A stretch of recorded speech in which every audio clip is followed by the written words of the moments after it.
It's hopefully here somewhere. Or not. Good afternoon, everybody. I am calling to order this meeting of the Sacramento Metropolitan Cable Television Commission on June 13, 2025 at 2:33 p.m. Madam Clerk, could you please call the roll? Absolutely. Member Munoz? Here. Riley? Here. McCarthy Olmsted? Here. Hedges? Here. Sloan? Here. Spees? Present. Gruneisen? Here. Sandhu? Here. Gatewood? Yes. Gill? Gull? Here. Sorry. And Brown? Here. And Hackett Little? Here. And with those members present, we have a quorum. Thank you so much, Clerk. Let us proceed to the Pledge of Allegiance. May I ask my Vice Chair, Garrett Gatewood, to lead us in the pledge, which I'm sure he's thrilled. Right, another volunteer. All right. Salute. I pledge allegiance to the flag of the United States of America and to the republic for which it stands, one nation, under God, indivisible, with liberty and justice for all. That's very exciting. Thank you so much. Before we get into our agenda, Madam Clerk, could you please read our Metro Replay statement and our meeting announcement? This meeting of the Sacramento Metropolitan Cable Television Commission is cablecast live on Metro 14, the local government affairs channel, on the Comcast and DirecTV U-verse cable systems. This meeting is closed captioned and live streamed at metro14live.saccounty.gov and will replay on Tuesday, June 17th at 6 p.m. on Metro Cable on Channel 14. This meeting can also be viewed at youtube.com/MetroCable14. The meeting announcement. This commission fosters public engagement during the meeting and encourages public participation, civility, and use of courteous language. To make a public comment, please fill out a speaker request form and hand it to the clerk staff. The chairperson will open public comments for each off-agenda item and direct the clerk to call the name of each speaker. When the clerk calls your name, please come to the podium and make your comment. You may send written comments by email to boardclerk@saccounty.gov, and your comment will be routed to the board and filed on the record. And that concludes the statement and announcement. Thank you so much, Madam Clerk. Good afternoon, everybody. Hoping you're having a wonderful Friday thus far and you are excited for what I can only call an action-packed meeting of the Metro Cable Commission. And before we get into our consent agenda, I do want to take a moment and recognize that we have two brand new members of our commission here with us today. The first being Alma Munoz here on behalf of Supervisor Phil Cerna. And there you are. Do you want to quickly say hi and introduce yourself to the commission in case you haven't had a chance to? I think I know most of the members. My name is Alma Munoz. I am the Chief of Staff for Supervisor Phil Cerna. I have worked for the Sacramento County for 24 years, and previously I was the Assistant Clerk of the Board. Awesome. Welcome, Alma. And then we also have Thomas Gruneisen, which I'm hoping I pronounced right, joining us today. On spot. Thank you. Glad to be here. I am the Folsom Public Library Director representing Councilmember Barbara Leary from the City of Folsom. Thank you. Awesome. Thrilled to have you. Thank you so much. We will now move to matters that are not on the posted agenda. Madam Clerk, do we have any public comments relating to the matters not on said posted agenda? I have not received any public comments. Thank you so much. In that case, we'll move to consent matters, specifically item 2, adopting the resolution approving the 15th Amendment to the License and Operations Agreements pertaining to the use of community programming channels. Madam Clerk, do we have any public comments on the consent matters? We do not. Thank you. Do any members of the commission have any comments or questions? Going once, going twice. I'd like to request a motion to pass the items on the consent calendar. So moved. Motion Garrett. Seconded. Seconded by Alma. Any discussion before proceeding to a vote? Nope. Hearing none. Are the buttons going to pop up? Is it time for the vote? Not at this time, but I would like to make sure that I announce that Member Middleton has joined us. Welcome.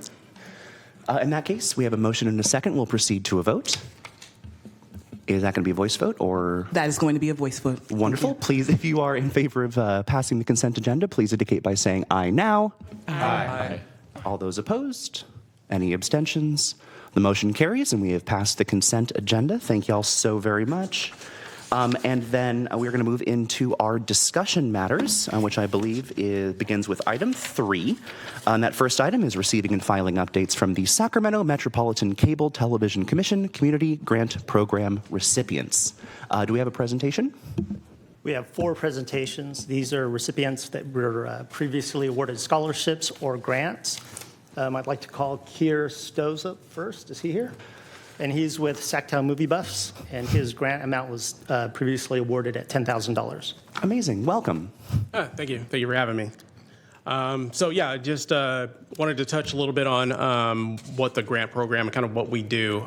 So we are Sacktown Movie Buffs, and essentially what we have is a television show that we actually shoot at Access Sacramento. And our goal and our mission is basically to highlight local filmmakers as well as television, people that are interested in television or film. And so we basically record a couple times a week over at Access Sacramento, and we then air those shows on Access Sacramento's platform on Channel 17. And then we also repurpose our show as well on a Sac Live TV as well. And the grant program has been just instrumental for us as growing a local community television show, because it's very difficult on a volunteer basis to get people to actually show up to help with the actual production, if you will. And so for us, it's helped it tremendously. We've been able to record, essentially, we were awarded the grant funding back in February, and since then we've had 12 episodes aired to date on those local platforms. We've been able to make sure we have a full staff of crew every single time we recorded, because now we're also able to provide them with a little bit of compensation, incentivize them to show up and actually help out with camera work or whatever case may be. I also use the funding to actually pay for all of the people that are on our team to actually take courses so they can learn about camera work, photography, things of this nature, because we record not only at Access Sacramento, we also do a lot of shows out in the community as well, covering local events, usually film or television related, doing interviews. And I actually do have a video that I've presented that we can actually queue up, and I'll kind of just walk you through a little bit of kind of what we do.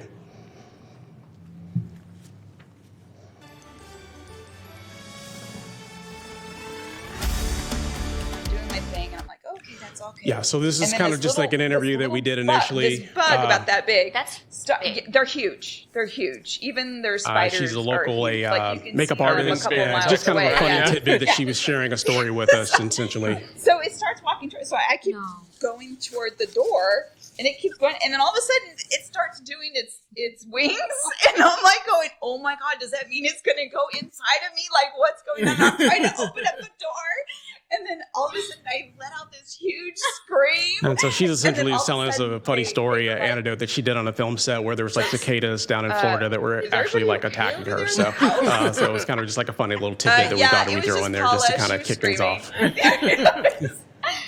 It was like, we need to hire her for that. The local filmmakers here.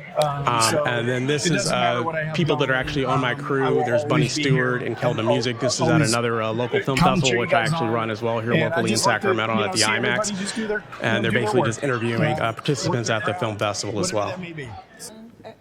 authenticity. And then this is actually, during the film festival, we actually invited pretty much all of the major players in the film market, including Donna Garreau, who actually is ED for Access Sacramento. We had the local film commissioners there as well, Jennifer West, the executive director of the CFAA, and then local casting agents. And basically we were just covering, we invited them all as a panel, and this is kind of us basically just getting coverage of different things that are going on within the community. They were talking about different types of programs, other types of grants, and things of this nature that they offer to kind of help people.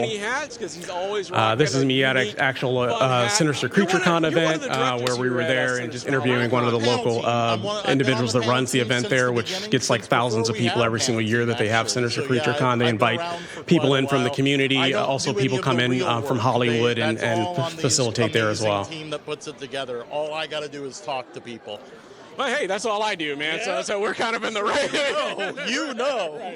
Right. I don't make film. I don't star in films. I just love I talk to the people who do. Right. That way I know. Exactly. Yeah. Yes, Miss Robin Lively. And this is me doing an interview with Robin Lively, who is actually the star of Teen Witch, if you guys remember from the 80s. So she's also the star of The Karate Kid 3 as well. So the funding has just been like instrumental for us for being able to get out in the community and attend these events. It's very expensive to get a crew to come out with you. The equipment that we need in order to go out there and basically do our jobs and engage with the community. And that's kind of what we've used the funding for, to pay for day rates and make sure we have adequate staff that can show up and actually help facilitate all of these different events that we cover, both in studio and also in the field as well. Again, like I said, we've also used it for the training as well, because at Access Sacramento, anyone that uses the equipment must be trained. And so a lot of people usually take it upon themselves just to pay for the training. But for me, using the funding, I've been able to incentivize individuals to say, hey, we'll actually pay for the training for you. That way you can get trained, you can come in, you can be programming manager, you can do editing, things of this nature. And so we've been just great. And then it also helps us with the editing service as well to do the editing for after the interviews.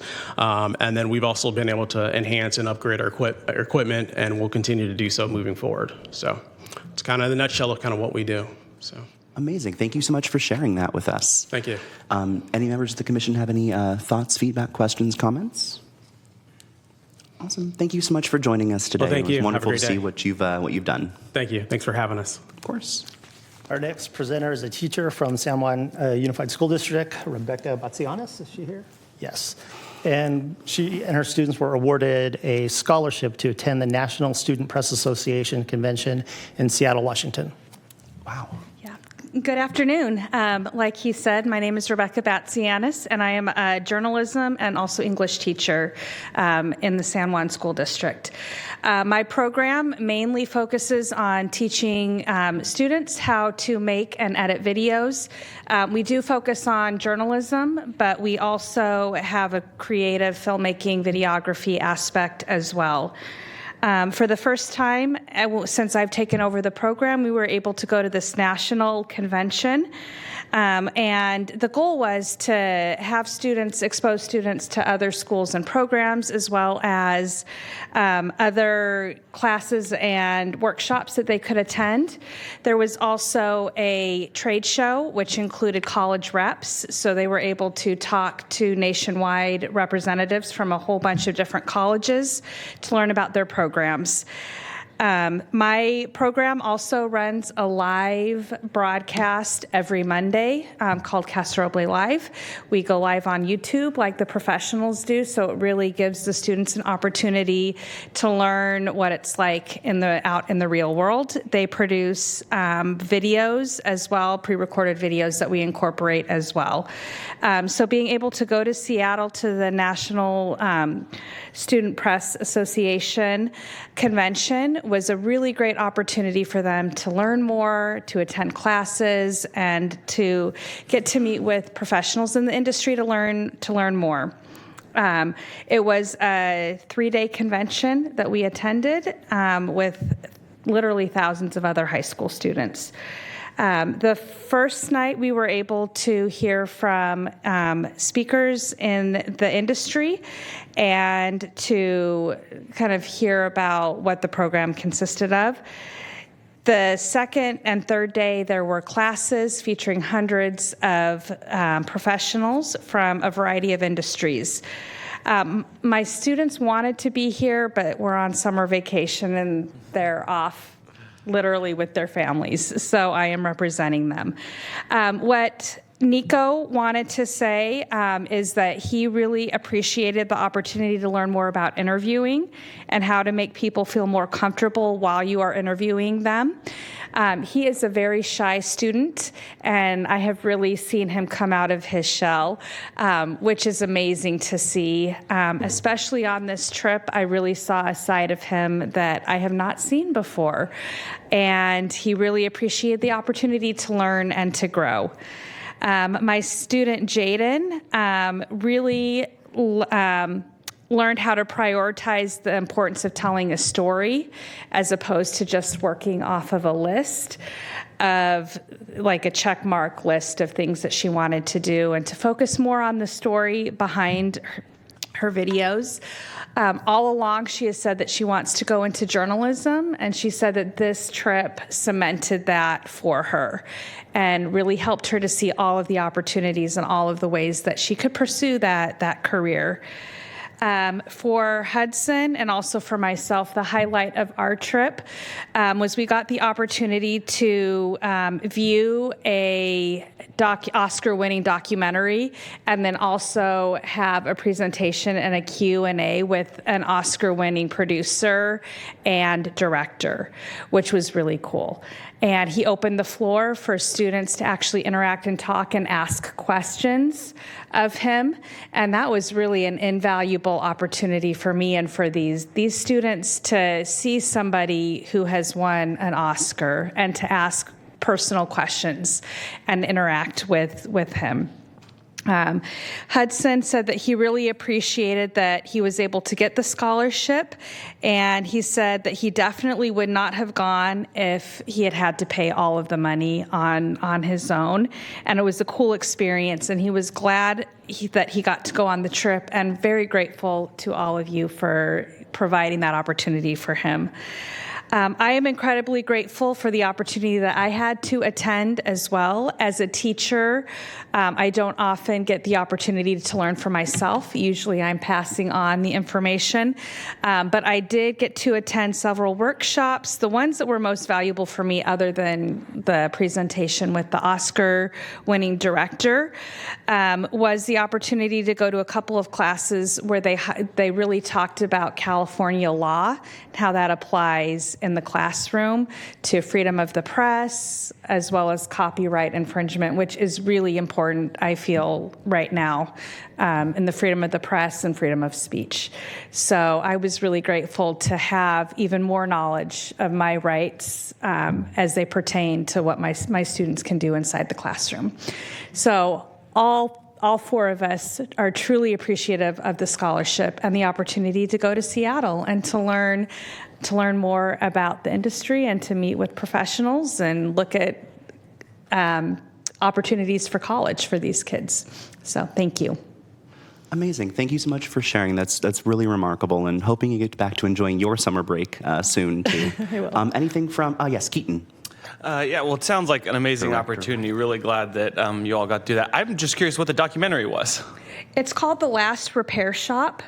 And it's about a Los Angeles Unified School District musician instrument repair center.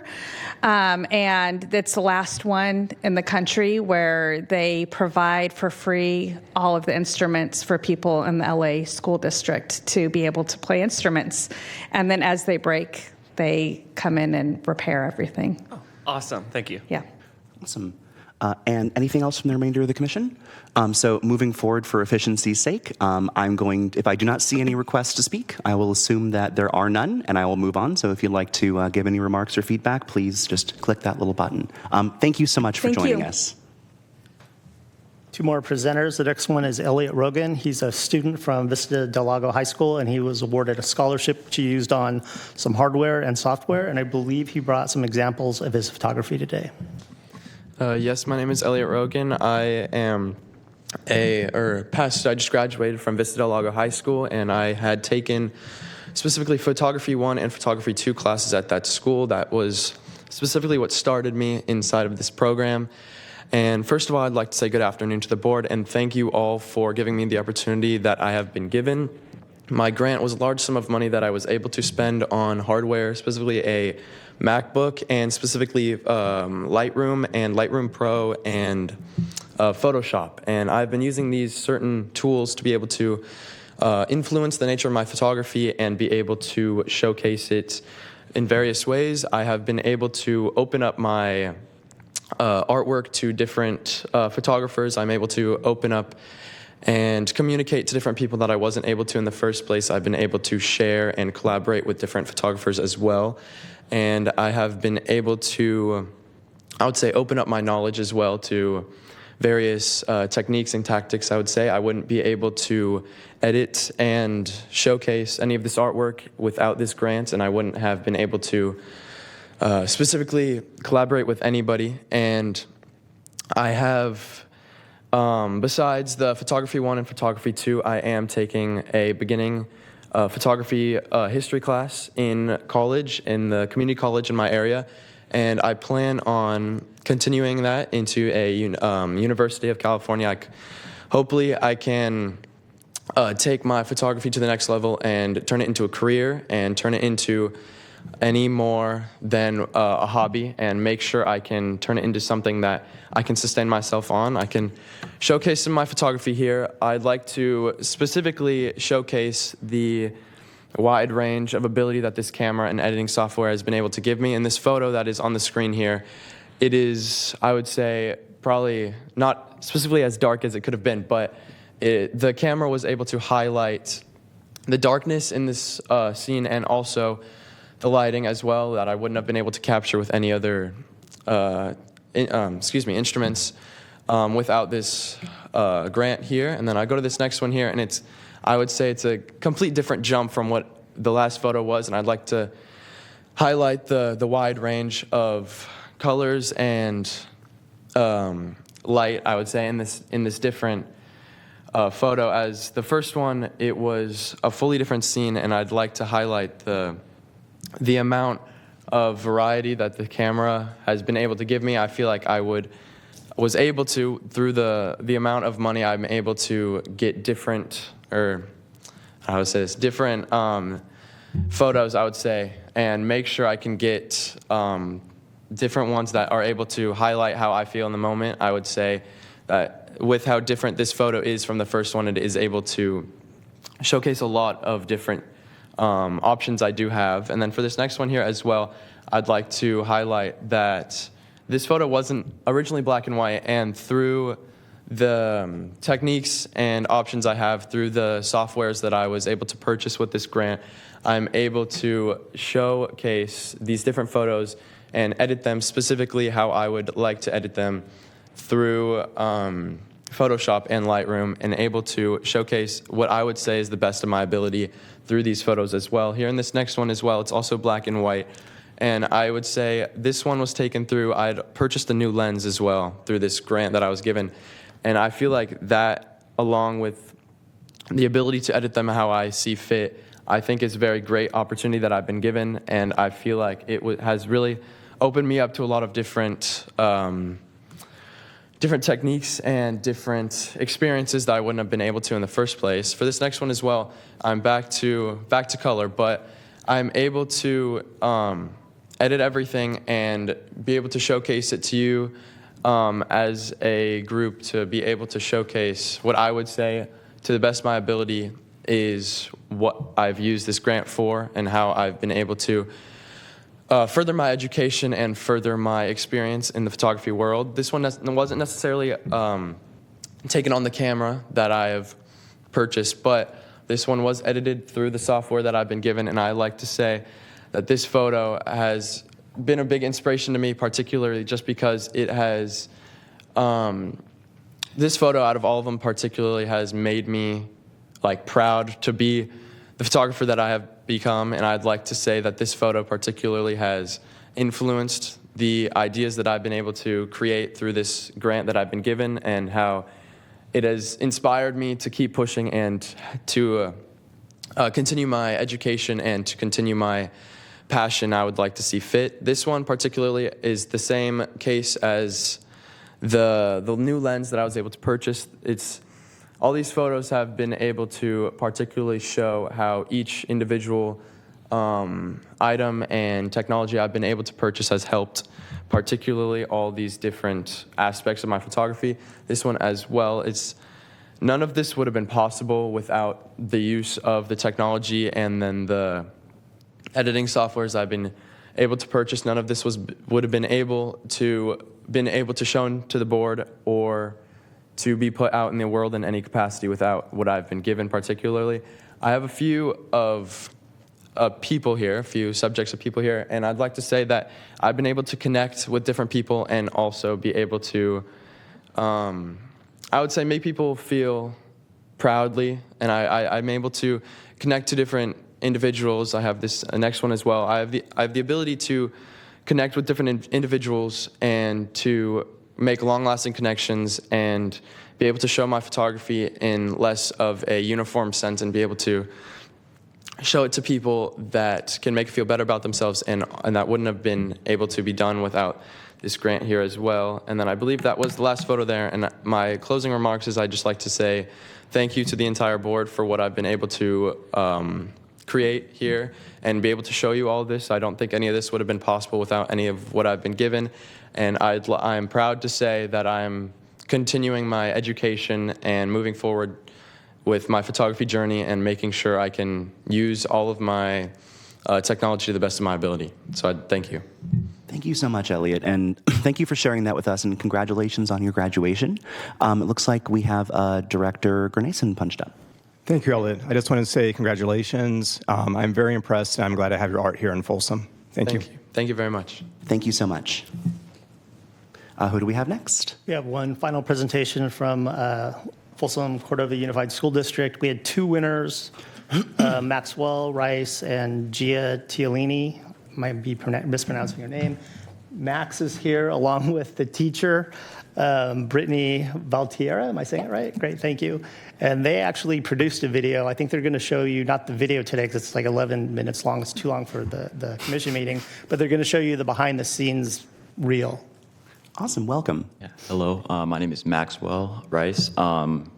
Gia cannot be here today. I'll just like to note we are both moving forward in college with careers or majors related to film production. So thank you to the board for giving us that opportunity. So this year I had the privilege to be the director of Vista Del Lago's Video Production 3 capstone film, Control Z. I've been part of the video production class 2 times, once last year without the scholarship and then this year with the scholarship. And the difference in those experiences for me were night and day. So I can confidently say that with the help of the Sacramento Metropolitan Cable Television Commission, our class was able to creatively expand past my expectations, and we were able to test new things that we weren't able to before, learn new styles that we all have, and actually connect closer as a class and come together as a crew for a movie. So for the movie, some examples of what we were able to do were we were able to make a complete bedroom set out of fake walls and decorate it with posters created by our students in our class. We were able to interest enough students at Vista to come back to school during our breaks to sit as extras in a classroom and have them come out actually the night before senior ball for a party scene. And we were able to afford new equipment for the camera, lighting, and audio, which helped us create this movie at the quality that it came out as. And before the scholarship, our capstone funding was completely reliant on students and donations.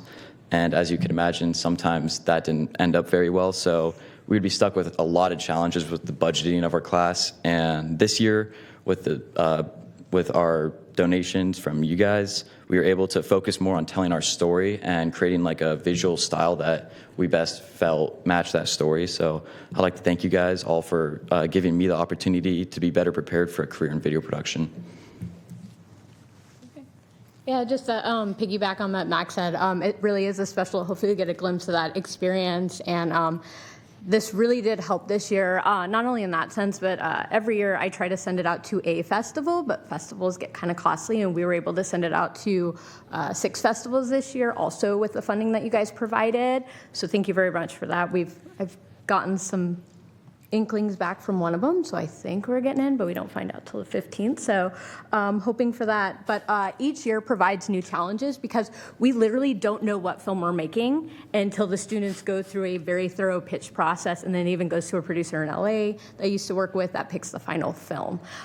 So we have an idea of what all the different scripts are, but until we actually say this is the movie we're making, we're constantly trying to figure out what those challenges are and how we're going to overcome them, and me, myself included. So it's fun for me as well because I'm always learning new things with them, as well as showing them the ways of the industry. So yeah, we'll just keep it there, let you take a look.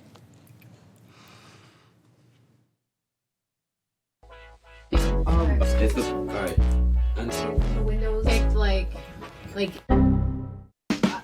Working through the casting process, which was a little bit lengthy this year, trying to find our main 3 actors and try to find all extras that we needed.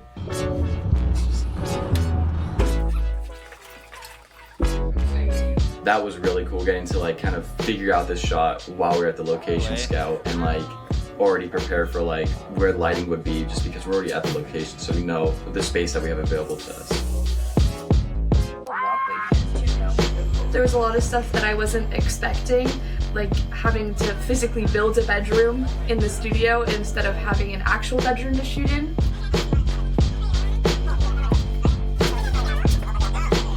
That's me. That's perfect.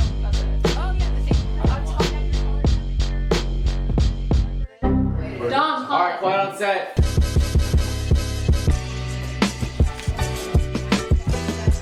On our shoot days, I was kind of in charge of making sure that all the departments were all good, that there was no issues. So like talking with camera, lighting, art, and then obviously working with talent.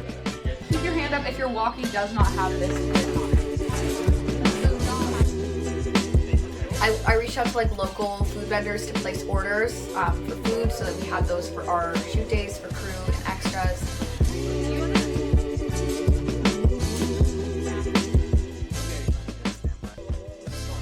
My favorite memory was probably the party day.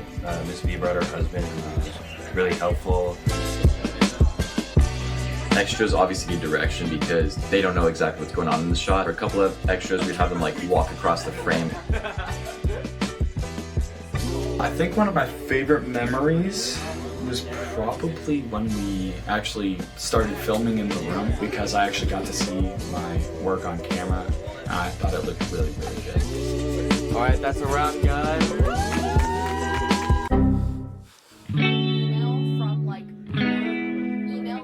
So during post-production, I'll be mostly like looking over the final edit of the movie, making sure that we get good music throughout the movie, because Miss V wants us to kind of make our own music. So like, I mean, I think music is a huge part of conveying emotions, setting an atmosphere. I'm super happy with what we've been able to do with music in this movie so far. But now the silence is haunting me. During post-production, it was a lot of editing. Again, talking with my team, making sure everything was coming out okay, especially with Max, our director. We talked a lot and made sure all of the scenes were perfect. And I can't press Control Z. Wow, that's amazing. Thank you so much. Thank you all so much for sharing. That was amazing. Where could we find the full 11-minute movie?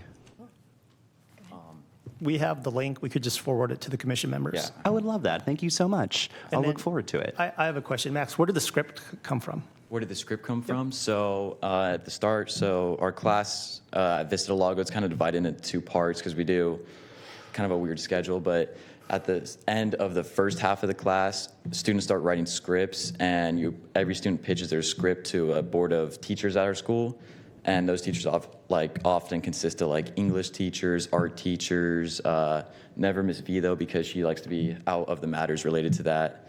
And from there, 3 scripts are chosen, and we send those 3 scripts to one of Miss V's friends in LA, who's a producer, and he picks one of those scripts to move on. So that's where the script comes from. Thank you. Max, Ms. B, thank you so much for being here. We appreciate it. Thank you. And so it looks like we have received and filed I'll call it report backs from some of our grantees, which is really an appropriate frame as we move into our next item, which will, of course, be looking at the approvals for our next batch. But before that, any final commentary or feedback from the board? Seeing none. We have received and filed, so we'll move on to item 4, which is adopting the resolution approving the fiscal year 2024-25 Sacramento Metropolitan Cable Television Commission Community Grant Program, Grant and Scholarship Recipients. Mr. Executive Director, do we have a presentation? Yes, is there a PowerPoint for this one, Jillian? There it is. Do I have the controller? I don't think I do. Okay. The first.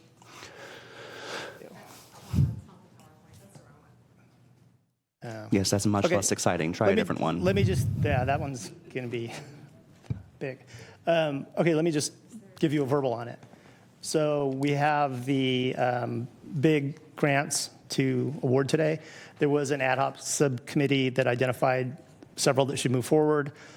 We are going to have a recusal on this one because our Folsom commissioner, I don't think you have to actually leave the room for Okay. the, yeah, I just he want to should be make my fine. apologies. I'll defer to Josh on that. Yeah, he should be here. Okay. And so there's going to be an ask for two $50,000 grants, one $25,000 grant, and one outstanding scholarship that we were hoping to award at the last meeting, but we couldn't get everything coordinated. So the first large grant, $50,000, is to the American River Parkway Foundation. Its production costs for 4 30-minute episodes of Parkway Discovery hosted by Emmy award-winning newscaster Kelly DeMarco, which will celebrate the natural beauty of Sacramento's 23-mile nature preserve while uncovering stories of community engagement, multicultural use of the parkway, and educational initiatives. The video series will feature interviews and video segments aimed to inform, inspire, encourage community use, and share insights into the many opportunities available on the American River Parkway.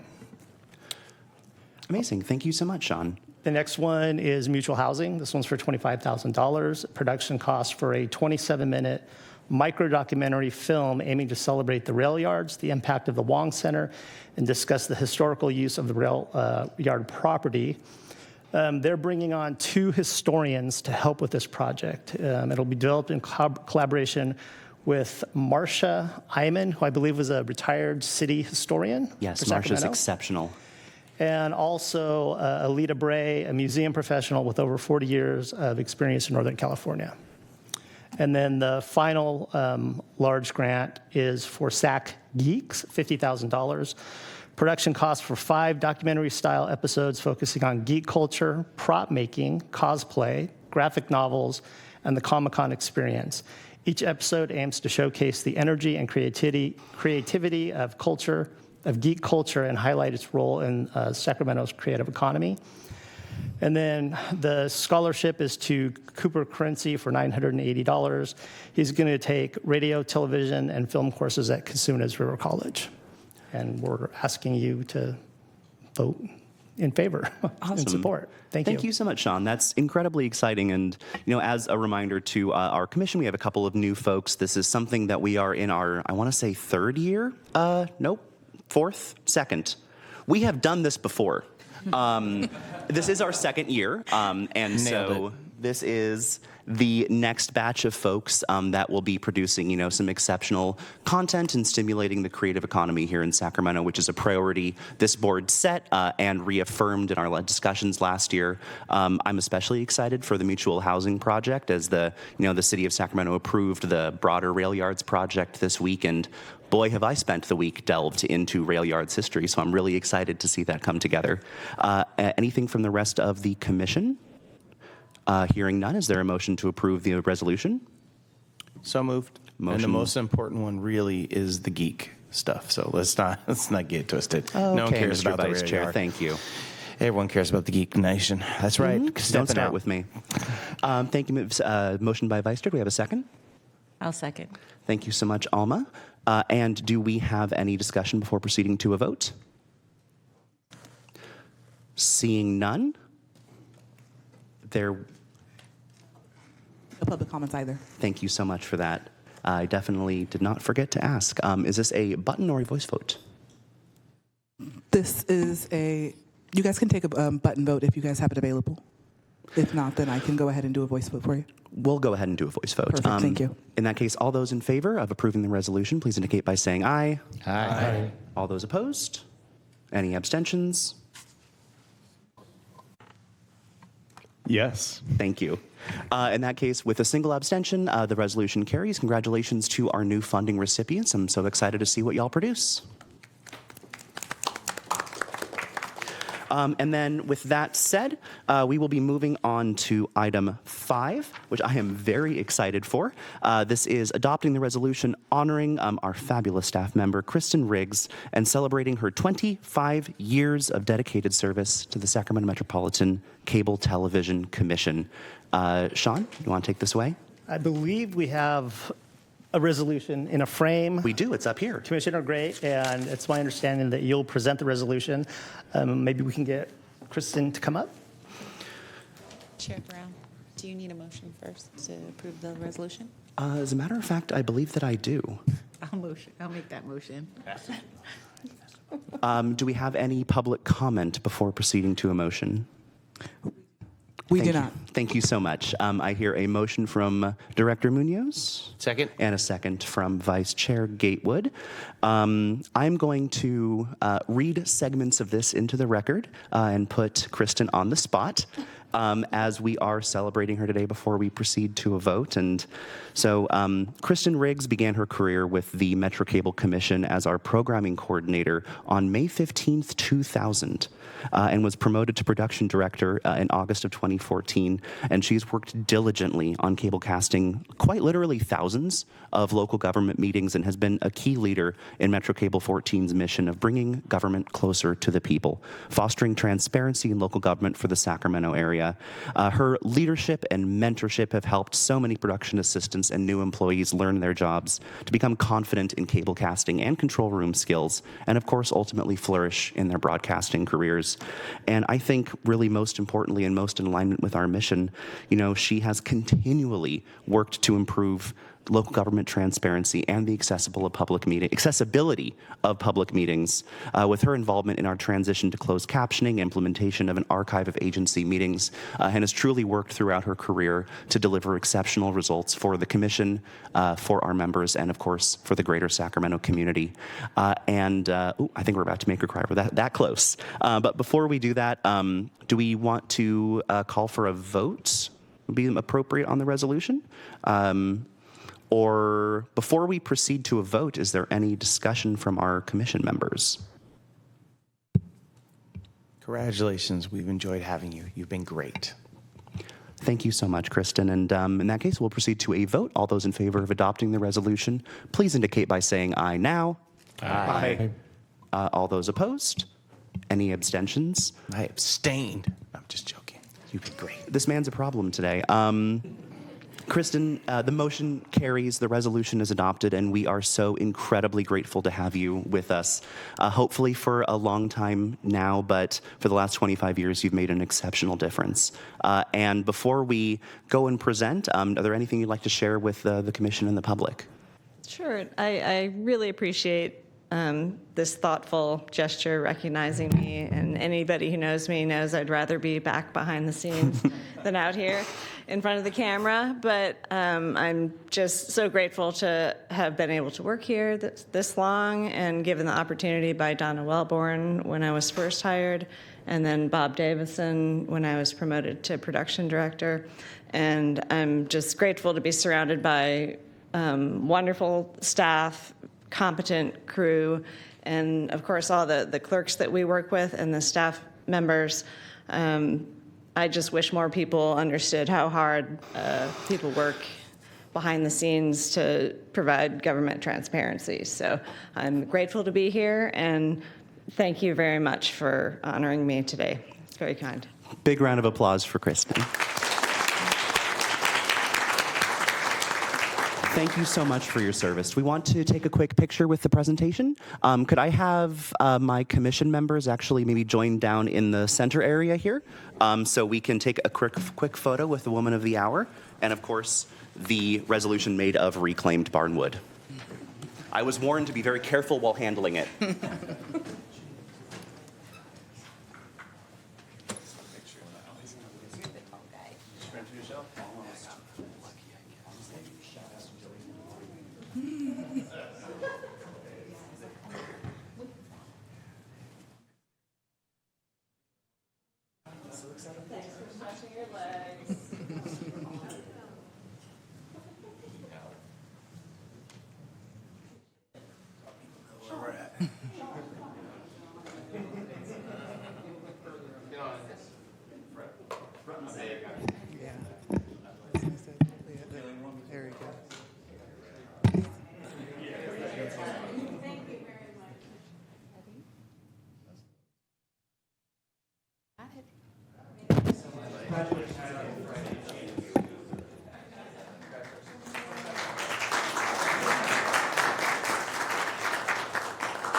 advice on process, she's always right. Okay, noted.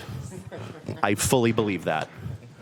Amazing. Thank you so much. Again, thank you, Kristen, for everything. And we're going to move on to our next item under discussion matters. That is item 6, conducting the public hearing discussing vacancies and approving the fiscal year 2025-26 preliminary general fund budget to include the following resolutions, attachments, and exhibits, which I'm sure that you have all read carefully in the agenda. It is lengthy, and I will not repeat it.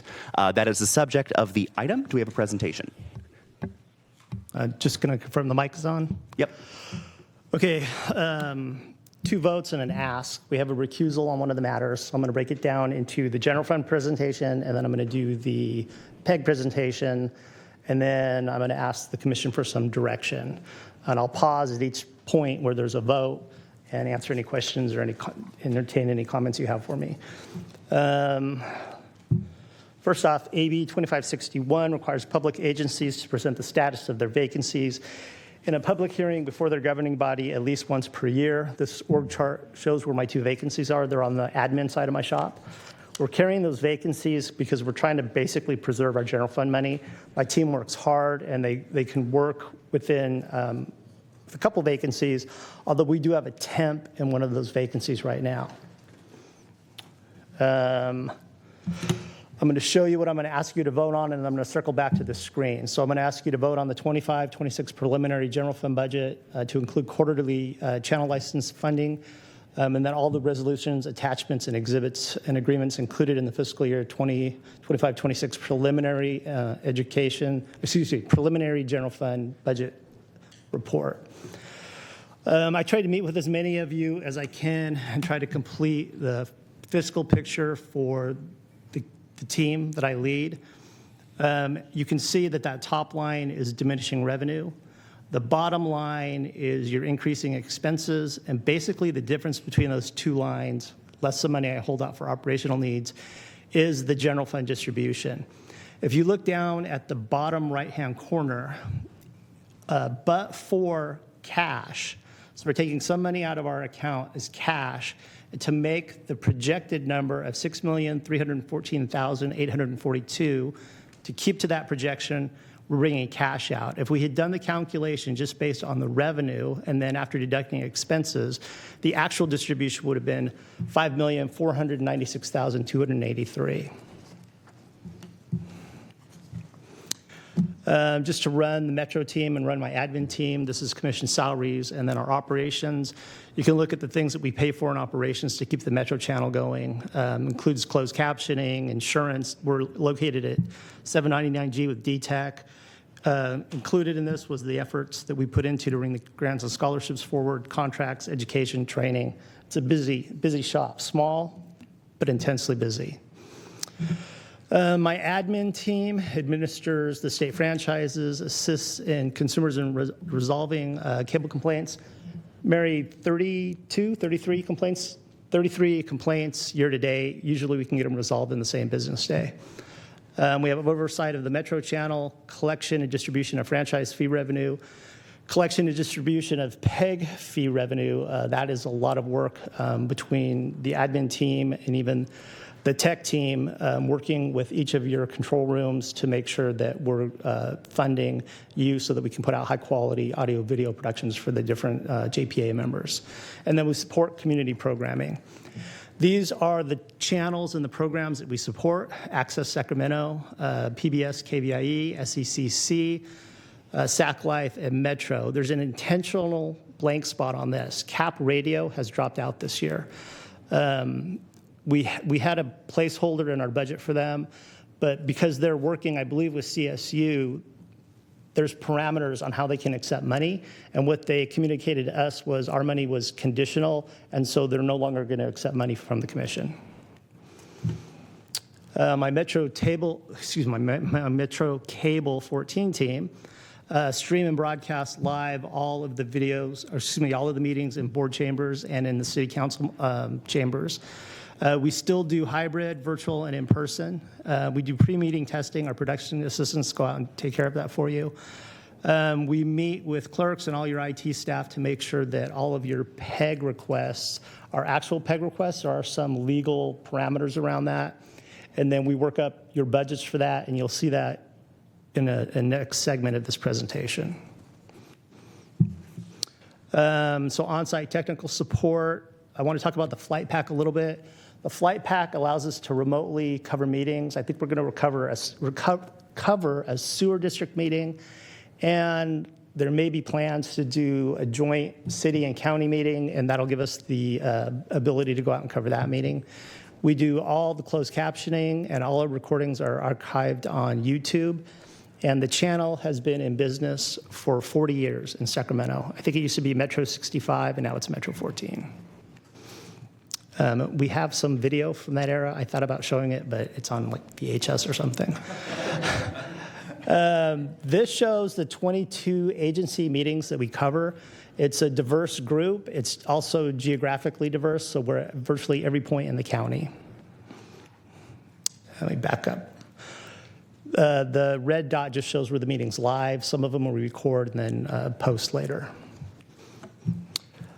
So total number of meetings was 369, and then 100% of the meetings broadcast are captioned.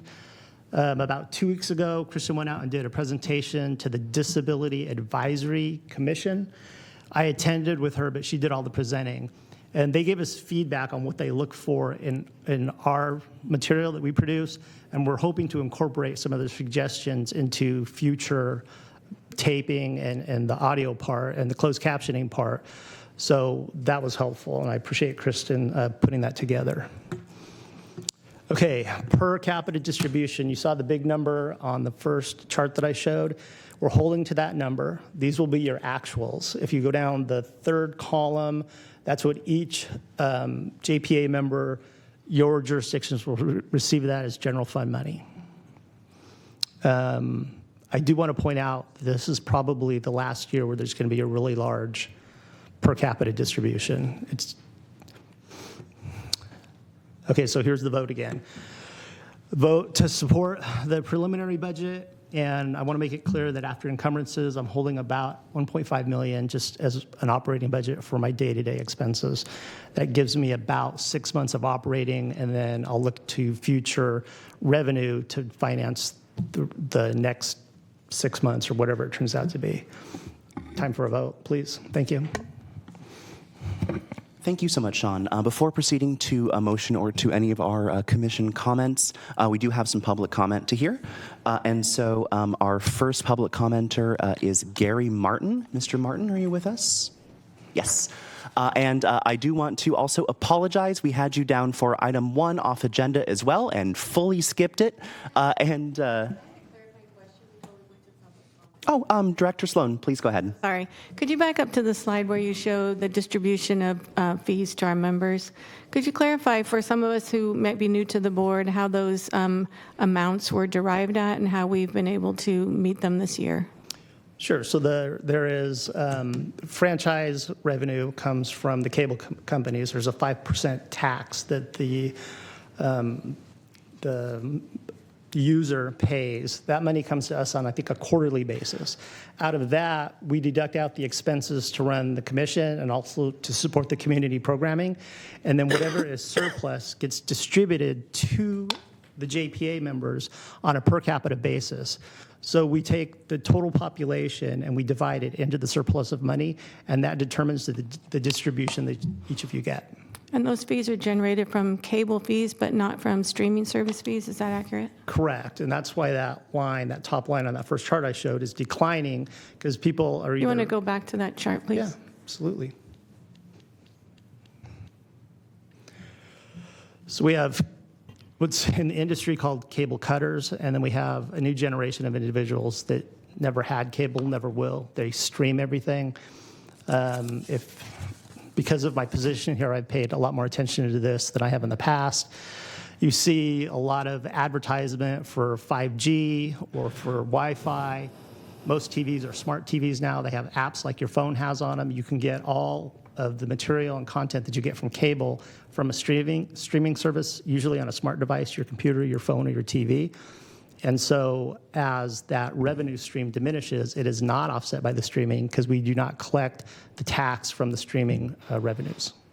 And then lastly, I wanted to highlight that in your fiscal year board item, you referenced the three major components of what we do as pillars. And the first was administration of Metro Cable, the second was community programming, and the third was general fund per capita distribution. And I'd just like us to take note that as our revenues are depreciating, we're going to have to reflect on what our core functions are. And while these are not prioritized, they're listed 1, 2, 3, we may need to have a conversation in the coming year as to setting some priorities for the limited, continuing to be more limited resources that we have available to us. Thank you.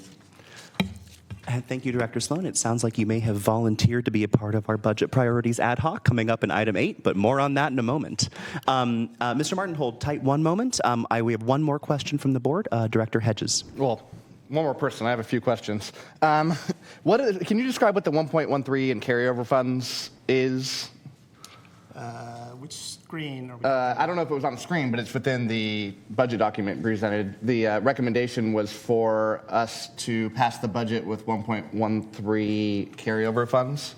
It might be either what I'm holding back in my operating budget or at the last budget when Bob Davison was here as your interim, he called it a carry forward fund. So there were reserve funds that hadn't been distributed in the past. I'm doing my best to distribute those funds, and part of that distribution is in this fiscal cycle. That makes sense. Also, on that slide, on the graph that showed the declining revenues, my quick math shows we've got about, I don't know, if it continues at this linear path, about 3 years left maybe before our revenues are lower than our expenditures. Mm-hmm. What's your math tell you? I think you're good through the 26 year, but I think you want to start planning sooner rather than later. That's why I'm going to ask for an ad hoc budget priorities committee. The more money you have in cash or in your reserve, and by the way, all this does reflect the $2.2 million reserve as one of my encumbrances that the commission previously voted on, the more time you're going to have to deal with the reality of whatever comes next as those lines converge and your expenses outpace your income. I hope that answered the question. It did. Finally, and let me know if this is more appropriate to ask later, because it sounds like we're breaking this up into a few parts, but I had a question about the community grant program funding. Should that be now or later? I think you can ask now. I had the totals. You didn't quite give away the full 200,000 and the full 50,000, but you got pretty close. I think if you want to continue that program, either in the subcommittee or at a future meeting, I could come back to you with a recommendation. But my general feeling right now is you want to preserve your general fund dollars as much as you can because the future is out there. Yes, we can get through the 26 fiscal year, maybe even 26, 27. But as you've said, by about the third year, there's going to be some really hard choices to make. And if we could start planning for that now, it's likely to include things like encumbering money. You still have liability with retirees. You're in CalPERS right now, so the calculation could change. There's all sorts of parts moving here related to whatever that future looks like. On your budget document, you gave an amount for budgeting next year for that program. Did that amount include your staff time associated, or is that simply the... My staff time is always just sort of baked into that bottom yellow line, just what my operations are. It's one of the screens that I put up there shows everything. Actually, let me go to that screen. Okay, so this is 1.862997. That, in theory, should go up significantly next year because I am doing internal auditing. I plan on doing some other auditing, which I'll get to in my executive director report. Additionally, when we get to the discussion around ad hoc, I'm going to ask BBK to host that meeting because there's quite a few legal components attached to it, and I'm setting aside or encumbering additional money for the legal expenses. That's probably the item without seeing it specifically. Great. Yeah, that's all I have for now. Thank you very much. Thank you so much, Director Hedges. Before moving to public comment, are there any other questions on the presentation? There will be an opportunity for further discussion after comment as well. Great. Thank you so much, Sean. Mr. Barton, it's your time. Our first commenter today is Gary Martin, and because we were not able to hear you in item 1, we will extend your time. Public comments are 3 minutes, and please, let's hear what we have going on. All the way out to unlimited, right? Just keep talking. Well, you can try. No, that's fine. Item number one first, and I labeled it spending priorities. I didn't realize that deeper in the agenda that you actually are considering a committee for that, so thank you for looking ahead. I found it a bit distressing, honestly, to look at the chart and see that in the last 3 years, Cable Commission funding from the system has dropped by $4.5 million. And you're down to, about 9.5 right now. So that's frightening to me. So in item one, I wanted to talk about history. I came to this area in 1989, live in Elk Grove, taught for 20 years at Cosumnes River College as a radio, TV, film professor. I now live in Kevin Speace's district and am still active with Game of the Week and Access Sacramento. My fear, as the money declines, is that the three pillars will begin to divert even more money away from the cable system and more into the general funds of all of your agencies. In the earliest days, I mentioned I came here in 1989.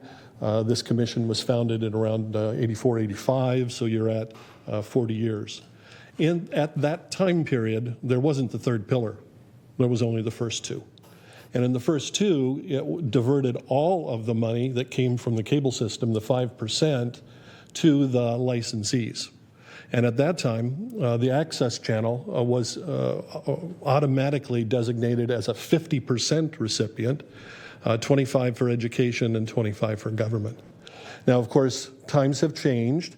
And when Rich Esposto came in and there was a diversion and the third pillar was created and money started to come out of the cable system to the city and county. That was on the basis that all city and county voters, the people who lived here, would benefit from those dollars in general fund expenditures out of the cities and the county. But at that time, there was there were fewer dollars that were involved. Obviously, over time, cable expanded and more dollars were available, and so that third pillar was created because the channel licensees did not need all of that money. As the resources decline, and as you look at your budget priorities in your new committee, I would hope that you would prioritize cable money to remain in the cable system, because the channels that were so important when this board was originally founded continue to have that need. The public access opportunity, the educational access opportunity, and the transparency to government programs are all important needs in this community. And hopefully the money that comes from cable subscribers will stay in the cable system. I know you would love to have as much money as you can because there are lots of important things that cities and counties have to do.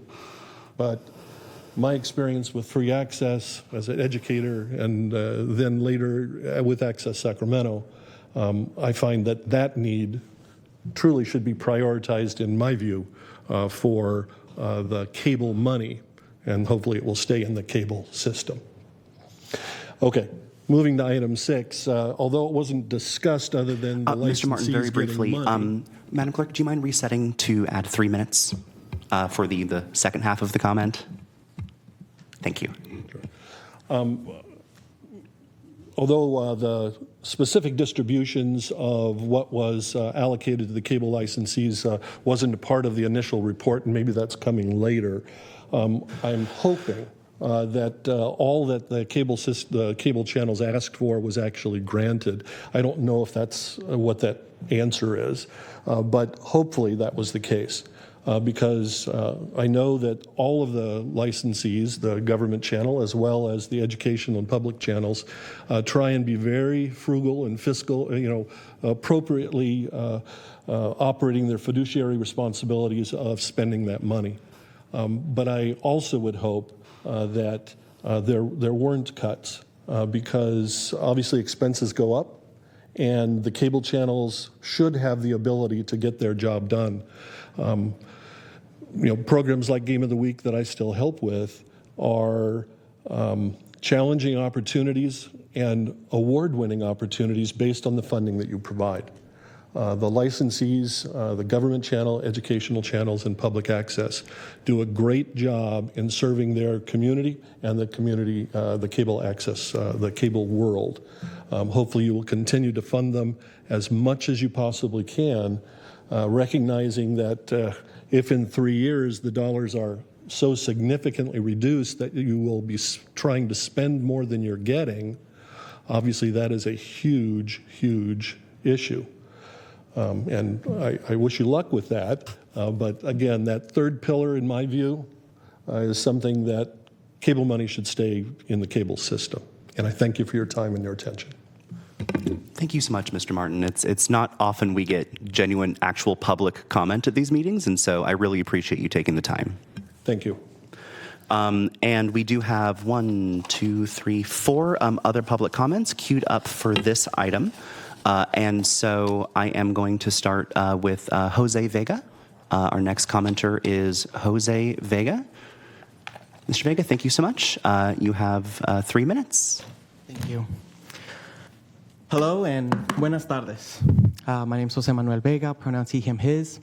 And I first want to take you back to growing up with bunny ear rabbit antennas, aluminum foil balls at the end, trying to get that signal to watch TV and to have access to media. Fast forward, I'm a grad student obtaining my master's in public health, promotion, and education. And Access Sacramento opened their doors to me, and I hope that you might have seen it. If you haven't, please go to their YouTube channel and search for taking control of your sexual health. I'm an advocate for reducing HIV infections. I'm an advocate for the LGBTQ community and an advocate for public health, public services. And we were able to do a show on the Sacramento County, the County Edition episode on reaching out to community members. How do they take control of their sexual health? We went out into community. Many expressed I'm not sure about talking about that, or I don't know all the many resources out there. Well, in this episode, we highlighted every resource out there in the Sacramento County.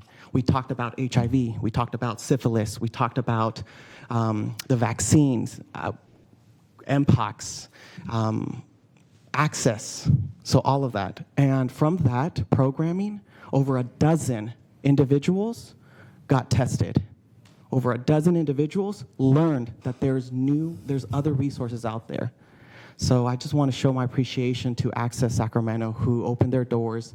I'm a gay, Latin, son of immigrants, and to be able to be part of this program and share my vision and share the goal that I'm wanting to show in my community, Access granted that for me. So I hope not to see anything cut there or any lack of support there, because they're really, really making a change.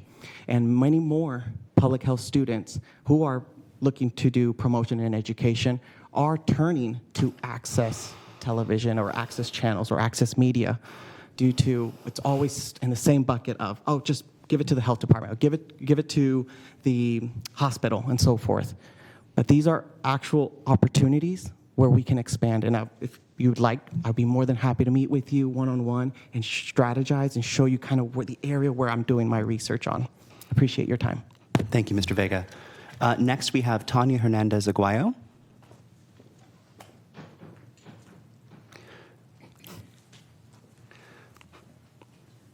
Awesome. Thank you so much for joining us, Ms. Hernandez Aguayo. You have 3 minutes. All right. Hello. Thank you. My name is Tanya Hernandez Aguayo. I'm the equipment librarian and editor for Access Sacramento. And Access Sacramento means a lot to me, and it means a lot not only to the employees, but the community as well. As equipment librarian, I work a lot with the community, and each time they praise Access for its affordable lending library and voice how much more difficult their passion project would be without Access. Access not only provides resource, but also classes that teach the community how to use professional cameras, lighting, and editing software, and so much more. I am also an employee at Metro Cable, the people who actually broadcast these meetings. So it's pretty interesting being up here for the first time. Without Access's trainings, I wouldn't have made it here. And so thank you so much for your consideration and your time. Thank you so much for sharing. Next, we have Alexander Vasquez, and after that, James Just, which is our final commenter. So, Mr. Vasquez, thank you so much for joining us, and you have 3 minutes. Thank you very much. My name is Alexander Vasquez. I have been involved with Access Sacramento for over 20 years. I was on the board of directors for 10. And before, I had a show called Capital City Radio on KUBU Radio. And now that we don't have KUBU Radio, we have a new dynamics that we're catching up with, and that is podcasting. And so we have more producers coming in, different whole system of teaching, whole new system of learning. But since I didn't have my radio show, being podcast, I didn't realize how big of an audience was out there. And one thing I've learned is that now that we don't used to carry city council meetings, I go to Metro 14. That gives me the exact time frame and real time of information, debate, and everything else. In a time like this, where everything is just blowing up, Christian, who just got a award, she's going to be working overtime because I'm going to make sure that other people know about Channel 14 because a lot of people don't. And when I've had different nonprofits, political groups, left, right, in between, whatever, they didn't know about Metro 14. So now my job is to go out there and promote Metro 14 because they do not see civics like this. I'm not talking about government, I'm not talking about politics. I'm talking about civics, where they actually see their representatives on live television, on live real time. And so with Access, please keep the funding going because we're having new voices, younger people, and radio is not dead yet, but this is a whole new different venue, new different experience, and people are just getting used to it. I'm just getting used to it. But the schools out there, they need Metro. They need to know about civics. They need to see it. Political groups, they don't know about Metro, that many of them. And so I introduce them to them and say, this is your representative, this is your councilman, this is your state assemblyman, this is your county supervisor. And they get to see it in real time. And now we talk about real democracy. Now we're talking about real discussions. Now we're seeing our representatives full spectrum. So Metro is going to be very important. Christian's going to be working overtime a lot. I know she is. And I'm going to make sure that she is. And as far as Access is concerned, this venue, Access Sacramento, and the new podcasting program we have, along with Metro 14, they go hand in hand. Thank you. Thank you so much, Mr. Vasquez. Our final speaker on this item is James Just. I'm hoping I read that correctly. Mr. Just, thank you for joining us. You have 3 minutes. First, I want to thank everybody for showing up today. It's an important thing. I am James Just. I am currently the Assistant Director for Access Sacramento, but today I'm here as a member. I have been as a member for, almost a decade now. And our importance is deeper than we think. 15 years ago, I couldn't leave the house. I was a shut-in due to anxiety disorder. My daughter also deals with an anxiety disorder. And when I was ready to re-engage with the world, Access Sacramento was there to help me along that journey. And the journey that I went on isn't nearly as important as my daughter watching me on that journey. Children need examples. And parents, uncles, aunts, neighbors, a next-door neighbor, your best friend's mom, going out and trying to learn new things, trying to engage with their community, trying to become a better human being, become a better citizen. When children can see that, we don't know what that impact looks like, but we do know it exists. My daughter is now a functional human being. She can go out and behave in a way that I didn't think she was going to be able to, and it was because I learned how to do it first. And she got to see that. There was no discussion that we had that did that. She got to see it. And it wasn't just her. Her friends got to see it. members of my community got to see it. You know, I have a community that gets to see me every week on TV now, and they go, "You're an inspiration," because I know the journey you went through. And so when places like Access Sacramento exists and your other channels, educational channels exist, they do more than just educate people on how to make a TV show or how to be a cameraman or a sound operator or all the various things that we get to teach. But we also teach them how to be human beings, how to work with each other, how to be part of a community. And that's what you're really funding. We bring people who are underdeveloped, still in their cocoon, and we turn them into butterflies and let them go. And you cannot always know the impact of that, but it does exist. Thank you very much. Thank you so much, Mr. Just. That concludes our public comment on this item. And in order to open up discussion, I'd like to request a motion to close a public hearing and move the item. Do I hear a motion? So moved. Moved by Vice Chair Gatewood. Do I have a second? I'll second. Seconded by Director Hackett-Little. Thank you so much. The first person that I see punched up is Director Gohl. Hi, I just had a quick question about the third pillar discussion. I appreciated the history lesson on that. Can somebody tell me when that third pillar of distribution back to the agencies began? I can research that for you. I don't have an answer today. Okay, I'd be curious. And then just in the same vein, how is it calculated? Is it operating funds first and license expenditures and then whatever's left over? That's exactly it, yes. And it's either in the commission bylaws or it was voted on the process, but you've actually described it in straightforward terms. The money comes in, we pay for the channel licensees, we fund the Metro team, and then the surplus money then is distributed back to your jurisdictions as general fund money. Yeah, just to clarify, it's actually in the Joint Powers Agreement. So the document that established the commission identifies the flow of funds. But there's no rate or calculation that is defined in that. The only thing that's agreement. defined in there as far as the calculation, which you saw in the chart a couple of slides ago, is the distribution, the way it's calculated.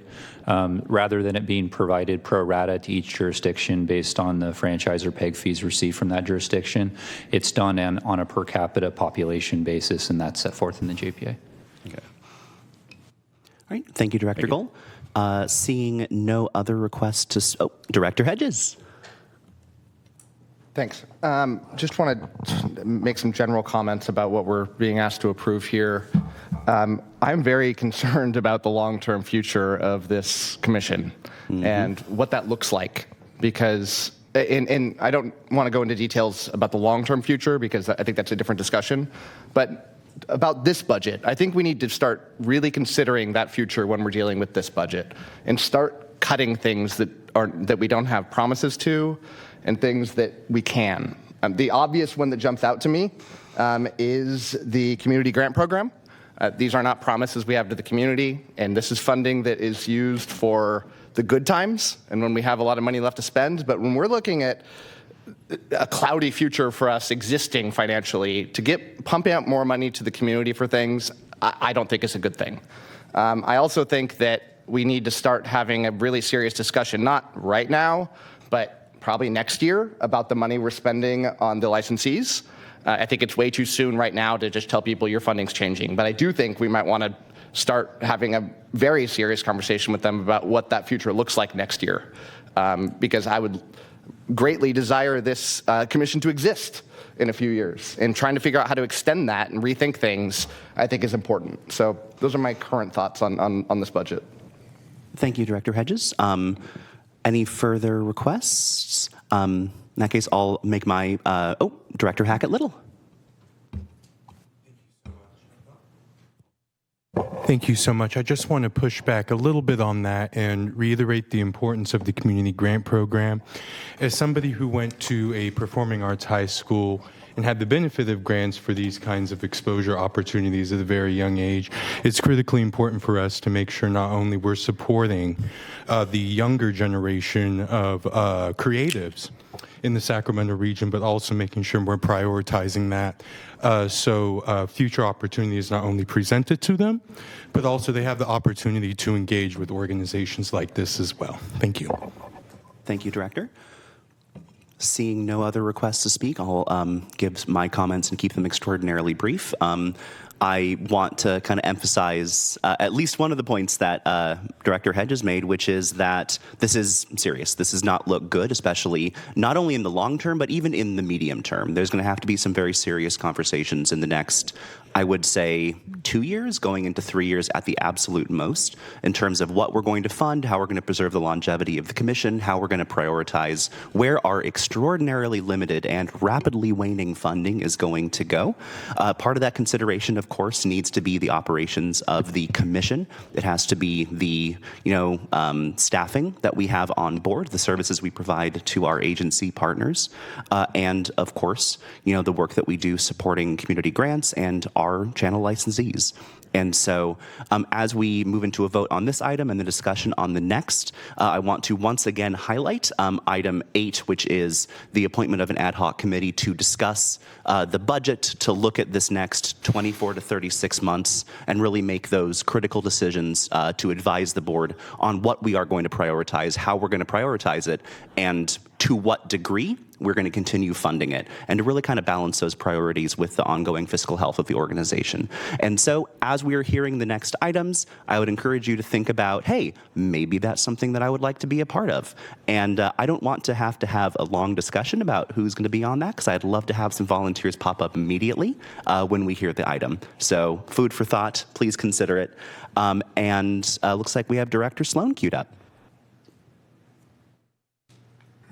Can you hear me okay? Yes. When we had the ad hoc committee to select a new executive director, there was a great interest in the advisory, the ad hoc committee members, in asking all of the candidates questions about how they would approach what we were anticipating would be the circumstance that we find ourselves in, although I don't think we had a way to know exactly what the budget forecast would be until we're looking at it now. I would like to say that a big part of our selection process, and Commissioner Spees might want to weigh in, was the fact that Mr. Ayala had some entrepreneurial ideas as to how we approach our relationships with our franchisees, our relationships with our JPA members, how do we maintain public access for community programming, and I think, sorry, this is just my opinion, most essentially making sure that the public has access to their public meetings, to the point that Kristen made about transparency. So it's a little difficult to hear and see the forecast and then be asked to be acting upon the coming budget. So I'd like to ask our legal counsel if they could help us understand what flexibility we would have after today to make adjustments mid-cycle. Yeah, and, Director Sloan, I mean, the short answer is complete flexibility. So this would be your budget, but it would not prevent the commission at whichever future meeting it wished during this fiscal year to adopt a modified budget. Please don't hear my comments as disagreeing with the comments of my colleagues. I do think we're going to be in a difficult position where we have to make some hard choices, and we may also have to be thinking outside the box in terms of how do we generate revenue for those things that the board determines to be priorities, and I'm very eager to have that conversation. I don't want to send a message to our grantees that came to talk about the good work they did with their grants last year that this program is automatically going away, but we may have to rethink how it is administered, and maybe we think about the scale of grants that we've been providing and what we can afford to do with those, and for how many recipients. But I think that all those things should be part of our consideration, including going back to our JPA language and considering whether those agreements that we have with our member jurisdictions, not any one of them, but all of them, needs to be also reconsidered. Obviously, we'd be in a different situation if we were advocating for some part of streaming subscriptions to be coming to this effort, but I think that that's a little bit too blue sky thinking for today. Point well taken. Thank you, Director Sloan. Commissioner Spees, would you like to add anything? Yeah, I think I just wanted to just like to add that, I mean, the reality is that very soon the two lines will meet. right? And so we have to look at all options. Some options may be that in the future there isn't a commission, right? So what I'm suggesting is that regardless of how we feel about things emotionally, right, we have to take a look at it and say, what are the things that we have to prioritize? What are the things that the community has come to expect? And the reality is that those will be very tough conversations. So I just wanted to leave it there. Thank you very much. Thank you. Vice Chair Gatewood. Hearing all this crazy, awful news, I'd like to move the stuff. Are you calling the question? I'm or calling the requesting? question. In that case, noted and granted, we'll call the question. In that case, we'll move to a vote. Is this a voice or a button situation? Are we all voice today? All voice. Wonderful. All voice, all in day that long. case, all those in favor of closing the public hearing and moving the item, please indicate right now by saying aye. Aye. All those opposed? And any abstentions? All right, public hearing is closed. The item carried. And we are moving into item 7, which is conducting the public hearing and approving the fiscal year 2025-26 preliminary public education and government fee fund budget to include an extremely long list of other things. Mr. Executive Director, the floor is yours. Make sure this is still on. Great. This will be a much shorter presentation. So here's your PEG fee fund highlights, and then right after this, the vote. And then Actually, very briefly, for the benefit of our newer members, do you mind explaining what PEG is and why we're funding it? Yeah, it's public education and governance. Actually, Josh, do you want to do this part of it? Because I feel like there's a legal parameter, and you have actually written the rules that the JPA members use when they're submitting their PEG requests. Yeah. So we've talked a little bit this afternoon about the 5% franchise fee. That was part of the discussion about the distribution to member agencies. Under federal and state law, in addition to that 5% franchise fee, the commission is authorized to impose a 1% PEG fee to fund the capital costs associated with operating our public education and government channels. So all of our public access channels are entitled to use these dollars. But again, the funding restriction here is that PEG fees can only be used for the capital costs, so equipment, buildings, that sort of thing. Thank you.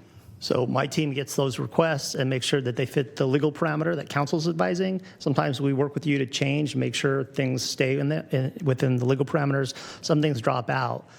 This is not subject to a per capita distribution. At this point in time, you get basically 100% of everything that your jurisdictions ask for after it's been scrubbed to make sure it meets the legal standard. However, you've had a surplus in the past, and that surplus is beginning to diminish. So much like the general fund discussion, if we do an ad hoc committee, there's probably going to be discussion around PEG. I think this problem is a little more easily resolved. But I'll just go back to the presentation for now. So the member agencies, 2,428,470. That's all of you. Your projects sometimes take more than one fiscal year to complete. And so this includes 1.860936 in re-requested projects. So those occur over multiple fiscal years. They're usually larger projects. In what I've seen since I've been here is some inflation, the tariff discussion, supply chain issues, and in some ways people are still recovering from the pandemic and some of these larger projects. So I think that's why there's so much roll forward each year. They just get re-requested. The channel licensees requested $992,592. I'm recommending, like we do on the general fund, to go to a quarterly distribution of that money. And then the commission itself, my team, requires about $472,317 to meet the needs of our process of keeping Metro 14 on the air. Total PEG requested is $3,893,379. I think you'll get about another $1.4 million in that 1% PEG next year. But as you can see, if all the projects get completed, that 1.4 would not cover a full year's ask. And so this is something that I'll ask everybody to be mindful of when it comes to that ad hoc committee discussion. I believe I have one recusal on this issue. I just want to put that out there. Thank you so much. And before we move into any of the subsequent items and discussion on this, I want to note that shout out to Directors Hedges and Munoz for catching a parliamentary error. We didn't actually approve the budget, it turns out.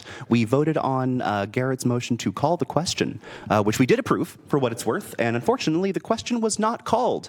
And that one's on me. And so we have technically still an open motion on the floor, which is to close a public hearing and move item 7, which was the item that we just theoretically approved moments ago.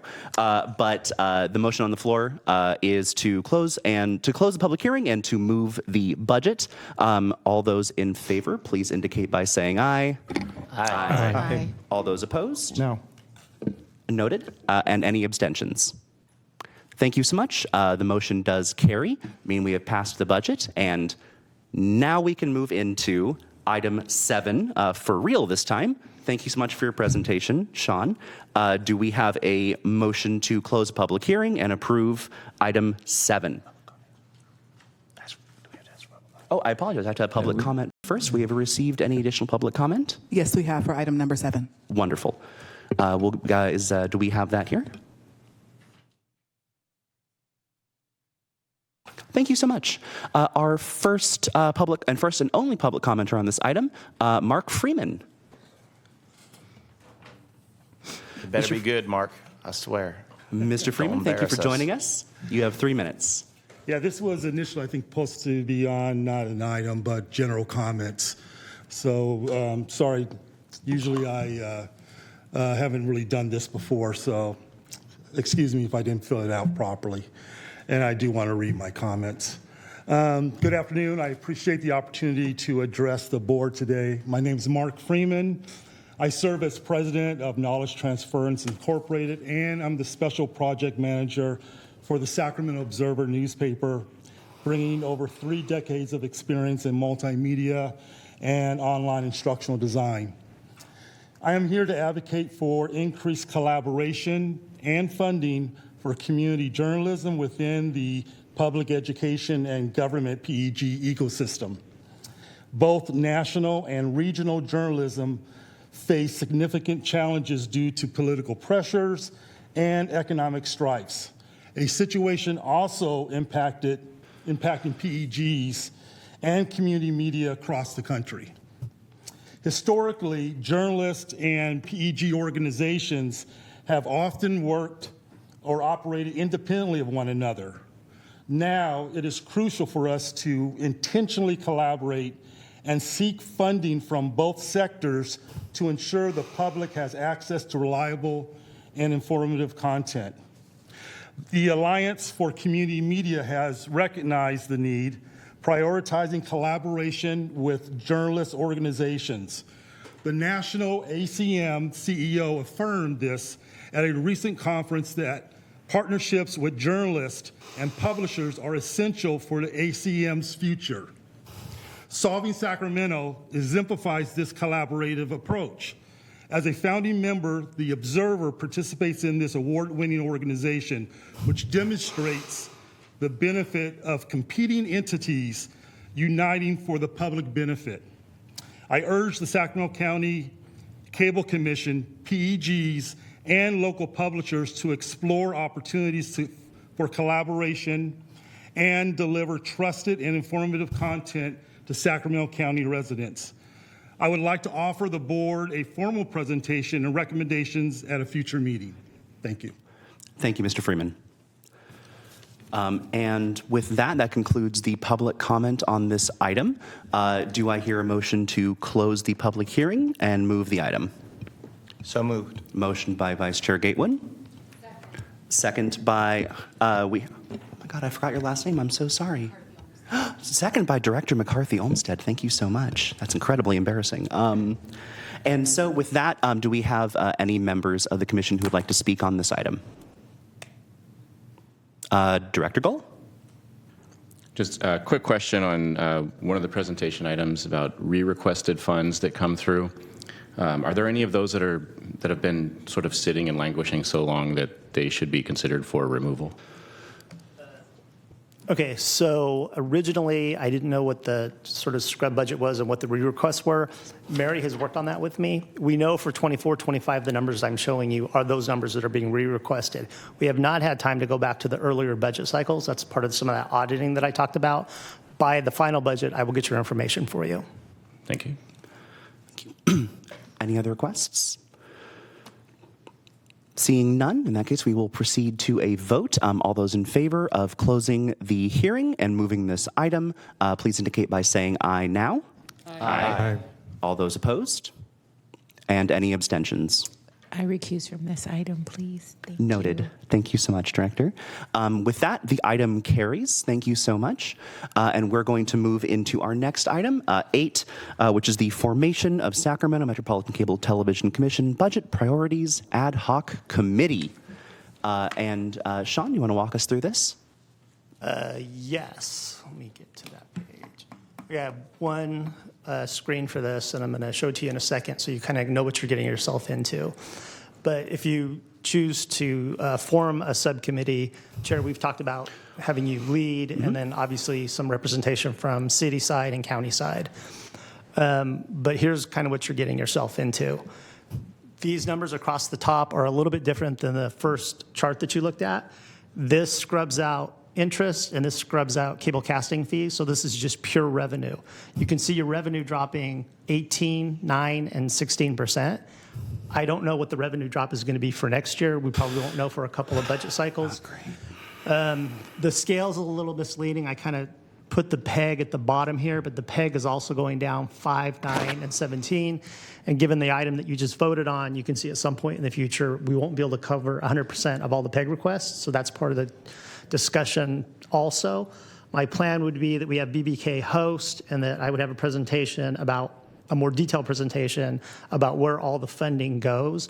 I will have some comments in my executive director report about some of the auditing that I'm doing to best stage so that when I'm asking you for your very valuable time, get a meeting at BBK, identify some priorities, and let me start working on those as soon as possible. But I need direction from the commission.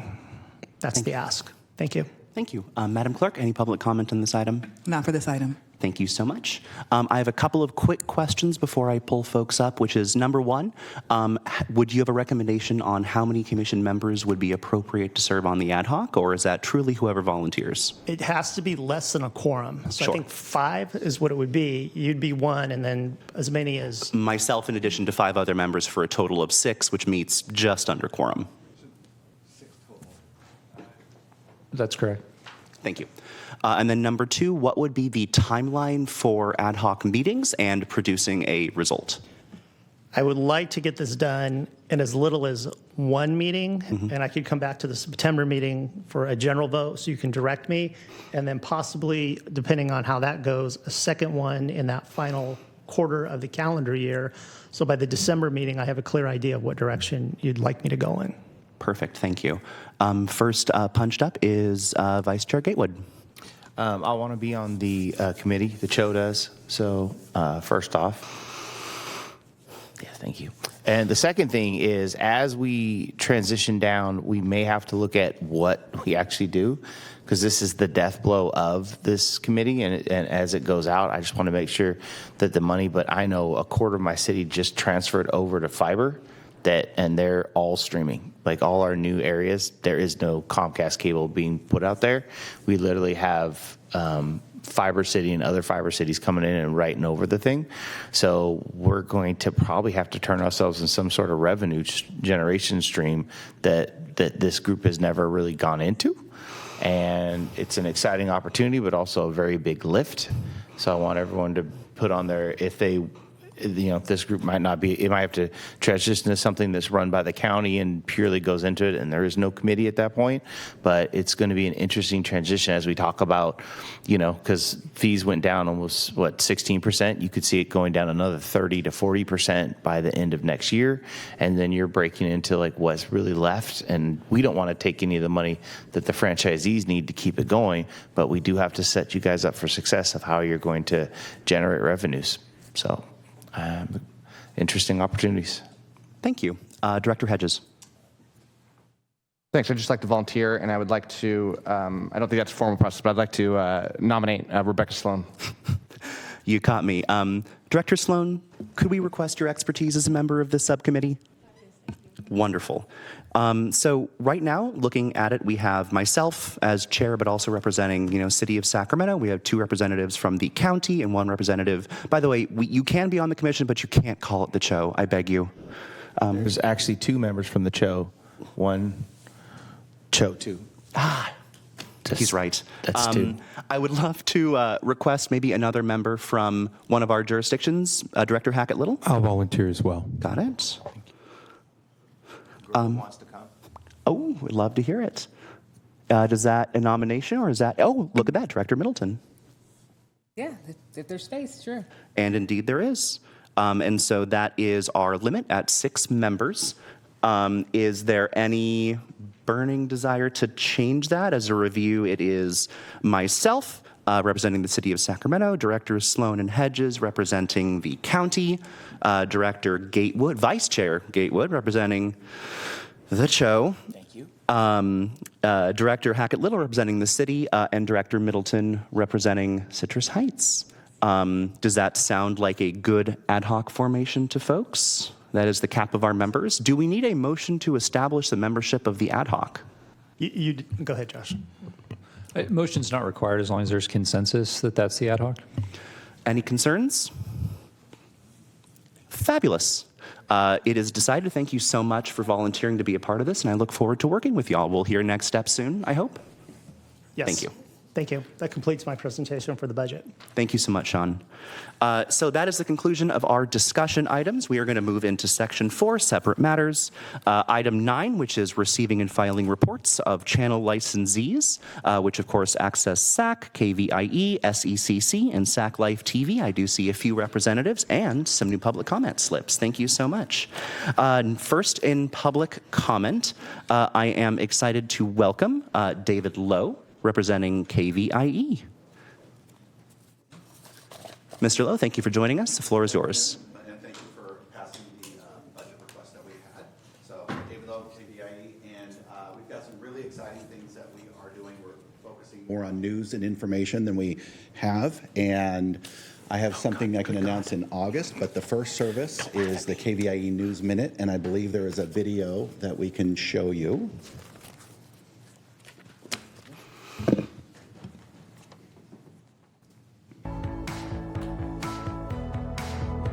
Caltrans has announced the closure of Highway 50's eastbound lanes in West Sacramento this upcoming Father's Day weekend. The shutdown is from 9 p.m. Friday to 4 a.m. Tuesday from the I-80 US 50 ramp to Jefferson Boulevard. A Sacramento City employee might soon be digging through your garbage. Staff are checking 15 out of every 1,000 garbage, recycling, and green waste containers to see if residents are separating items correctly. If not, you'll get an educational tag saying, "Let's sort this out." Similar reviews have been done in Davis, Elk Grove, Folsom, and Sacramento County. Around 600 homes in South Natomas may be abuzz with more mosquitoes from July to October, but they won't bite you. The Sacramento Yellow Mosquito and Vector Control District will release about 30,000 sterile male mosquitoes each week to reduce the threat of dengue fever. The mosquitoes mate with females, but the eggs don't hatch, leading to fewer biting mosquitoes. So that was an example from earlier this week, and we air them right before the news hour on KVIE2, which is our PEG channel, and that's weeknights. The Friday episode is always about events that you can go to this weekend, and it's also running on KVIE, our primary HD channel, and available on YouTube and on kvie.org/newsminute. There we go. Thank you so much. Any comments or questions for our representative? As a reminder, punch up, or I will say nothing. Seeing once. Thank you so much for joining us. Next up, we have Ms. Donna Giroux from our friends over at, oh my good Lord, I mixed this up already. Of course, Access Sacramento. Thank you so much for joining us. Hi, everyone. I'm Donna Giroux, Access Sacramento Executive Director.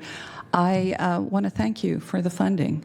We're doing an amazing job. We have a very tight budget. We have been anticipating this diminishing funding for a while, and so we're doing everything we can to elevate the quality of what we give to the community while trying to keep the costs down. Of course, inflation and everything that's going on that we have no control of. We're controlling as much as we can. We're trying to be fiscally responsible with the money that you're providing us. We're also doing a great job at training community members, because people right now are frustrated and they want to raise their voice, and we want to make sure that everyone in the community has that opportunity. And there's a lot of conflict, and there's people who press on us, but we're a platform. We don't have an opinion about individual politics, and we try to be as neutral as possible so everyone feels included. I think that's important to understand as a commission. We also very much appreciate the new management and your executive commission team. Sean and Jillian have done a great job in communicating. When I first came here, the prior administration didn't communicate with the channel licensees as thoroughly. And so from a stress level as a channel licensee begging for funds, this is a wonderful improvement. Hats off to the crew that's here right now. Do you have any questions? As for my report, I submitted it it's in the agenda that you're looking at now. So not only was it my budget request, but it was also statistics and cute pictures. So you can see how the key things that we do is we do community event filming, we do game of the week, high school sports, that educates people on how to be in big production teams, and people have gone off and gotten legitimate jobs. What we are also fundamental. Your funding doesn't really finance this, but we do something called a place called Sacramento, which is a year-round training program. So I go and look for grants, and we sell tickets. So we would love for you to come to it. It's our flagship event. Right now, there's 10 films being produced with several hundred people, and the idea is that it's all done on a volunteer basis so that our creative economy has that foundation. So when a film comes in and they need production assistance, or they need a scriptwriter, or they need somebody to work on their crew, whether it's commercial video projects or film, we have the foundational crew of people, the locals. I do want to recommend that if you decide not to do I noticed when the scholarships that were given, the grants that were given, we have facilities. Like there's one gentleman, young Elliot, he was happy that you gave him the ability to have Photoshop and Lightroom.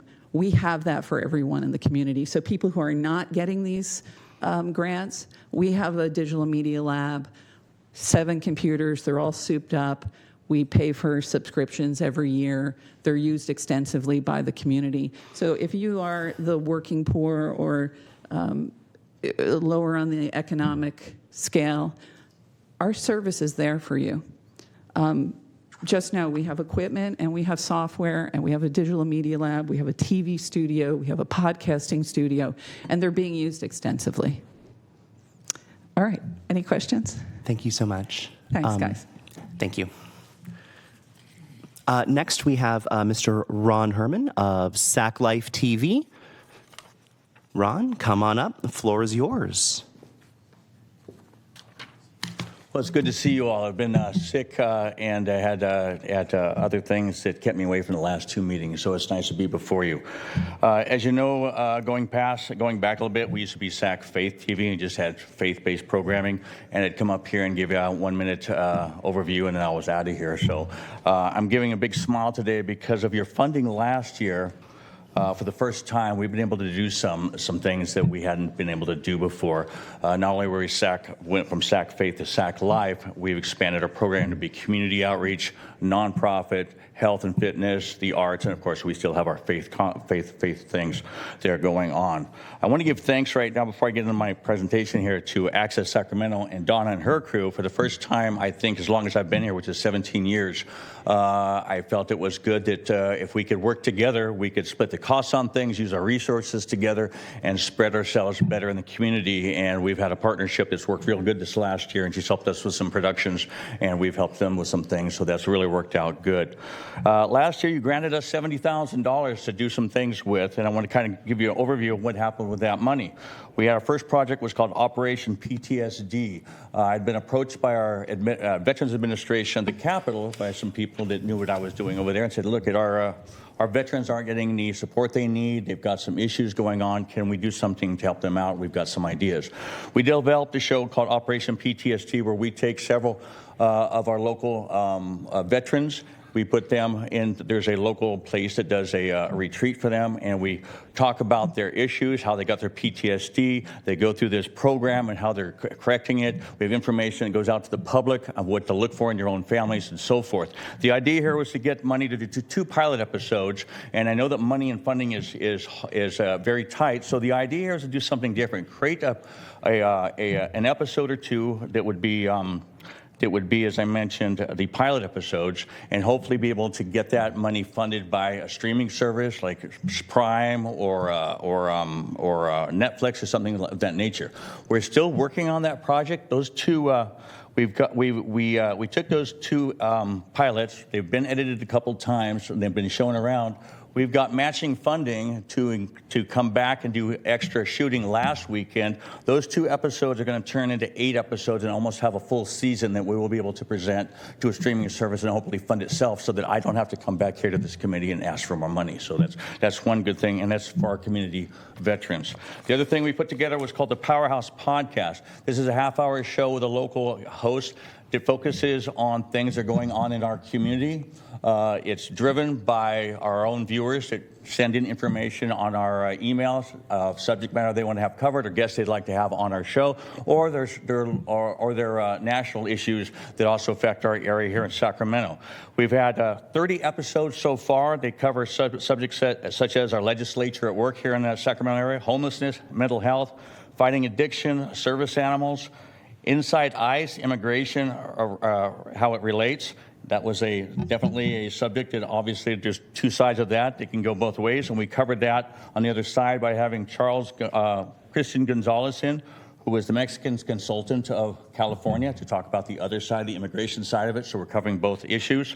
This month, we had Chief Lester, Chief Cooper, U.S. Marshal Boyden, and Chief Lykoff here to talk about the issues in the different communities in Sacramento that have to do with law enforcement. Interesting side note on that, this week, we showed an episode with Sheriff Lykoff about encroachment of animals in our rural areas, mountain lions, bears, and wolves. I didn't think it was that interesting a subject, but I live in the city. It just so happens that subject took off. You never know what's going to go viral. I got this email from our host, Topo Padilla. I'm up at the California State Sheriff's Association convention. The interview with Sheriff Lykoff is getting spread all over the country. I asked to move. I talked to more than a dozen sheriffs who watched the video, and they loved the hard-hitting information. The podcast has also was sent to and has been shared on Ted Nugent, who is going to spread it on his social media. And gubernatorial candidate for California, Chad Bianco, has also spread that out. I have so many people that want to come on the podcast. I need to focus on more diverse and riveting guests. See you at this month's shoot. That podcast has also gotten the attention of 2 other people who have come to us and want us to do their podcast as well. I'm working with Donna on developing those. The other project we have is called the Sacramento Spotlight, where we take our cameras out and we spotlight nonprofits in our community, not the big ones, but the ones that need attention that haven't been shined a light on. We covered Celebrate Recovery last year with drug intervention, J.J. Roberts, Folsom Community Fundraiser, the All-American Rib Cook-Off up in Auburn that helps Crime Victims United, Adopt a Family during Christmas that helps support families that are in need of gifts and things of that nature. And Weave, Stand Up to Abuse And if everybody acts, violence ends. The word's getting out, and I've got a list longer this year for those nonprofits than I did last year. This year's funding will go to both those projects to continue them. Obviously, Operation PTSD is starting to fund itself, so I don't need to come back for money for there. Our fourth project last year, we were going to do a show called Sacramento Eats. After reviewing that show a couple of times, I felt that that would be not a good use of the funds that you've granted us. We want to be good stewards of that money, so I returned that money to the Cable Commission to be reissued to us this year so that we can use it on another project. And the other project that we're going to be working on this year is, because I'm working with all the law enforcement agencies, what came to us is something that is needed here in Sacramento, is we're working on a new show, and I've got all the sheriffs and law enforcement included on this, as a show called Sacramento Cold Case, where the different departments are going to be coming into the studio. We're going to talk about, it's kind of like America's Most Wanted on a smaller level for here in Sacramento. If you remember last year, you had a member, Kevin Papino, that was on the board. He is a district attorney. He works at the district attorney's office as an investigator for cold cases. He'll be the host of that show, and we'll be drawing cold cases from our local law enforcement agencies. I invite you all to go to our website. I've given you a lot of information here. All these programs are available at saclife.tv. They're archived there. You can go to the top of the menu bar and look at our Sacramento Spotlight, the podcast, and what's going on with the other things that we're doing here. In closing, do you have any questions for me? Nope, doesn't look like it. Thank you so much, Ron. Thank you very much. Next, we have Aaron Heinrich representing SECC. Aaron, thank you for being with us. Thank you. This is only my second meeting, so I appreciate the time. Also appreciate all the funding that you're giving us. I'd say every penny, but since that's going out of circulation, it's probably not appropriate given the budget discussions. But I really do appreciate all of it. One thing, I just want to volunteer myself to this ad hoc committee. Since the short time that I've been with SECC, I've done a lot of looking and talking to other entities around the country that are going through the exact same thing all of us are. Some have been able to actually tackle it and get that funding from these streaming services to help continue to fund this.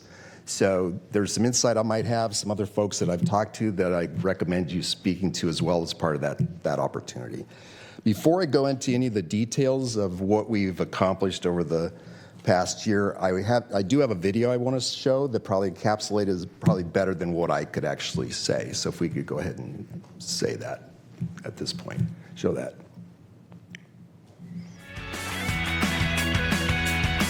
My name is Melissa May, and we are so excited. We are at the SIVA 2025 Video Awards. Woohoo!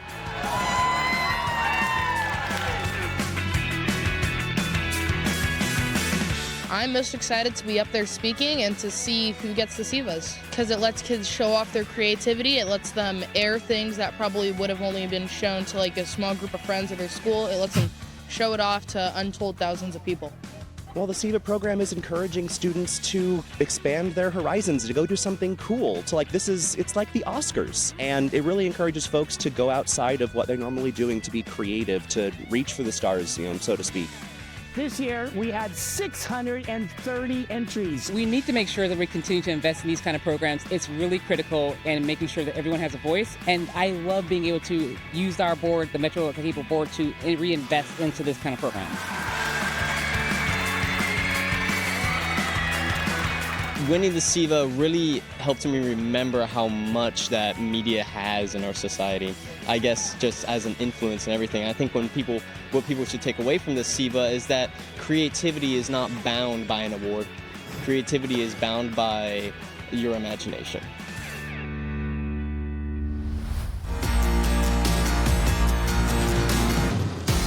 We have done our best, and that is something to be proud of. As we journey into this new stage of our lives, may we always carry with us the love that we have received here. I wish each one of you the best that life has to offer. Graduates, this is a time that you end your high school journey and begin the rest of your life.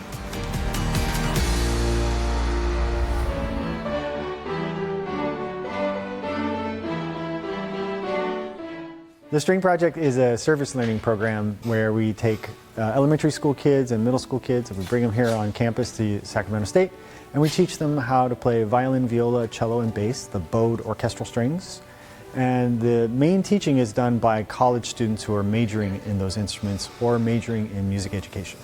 For us, having the mission be about young people and families, introducing them to ideas of excellence, musical excellence, the idea that all of us are coming together around these young people to think about a practice that is, hundreds of years old, but finding a way to give them an entry point into it that can feel new and that can feel relevant and vital.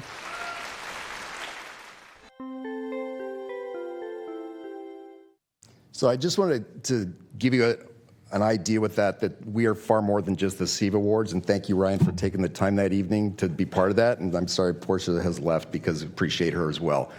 We also had some other folks there to try to extend the reach out in the community with this program. We had Mark S. Allen from ABC 10 as a presenter.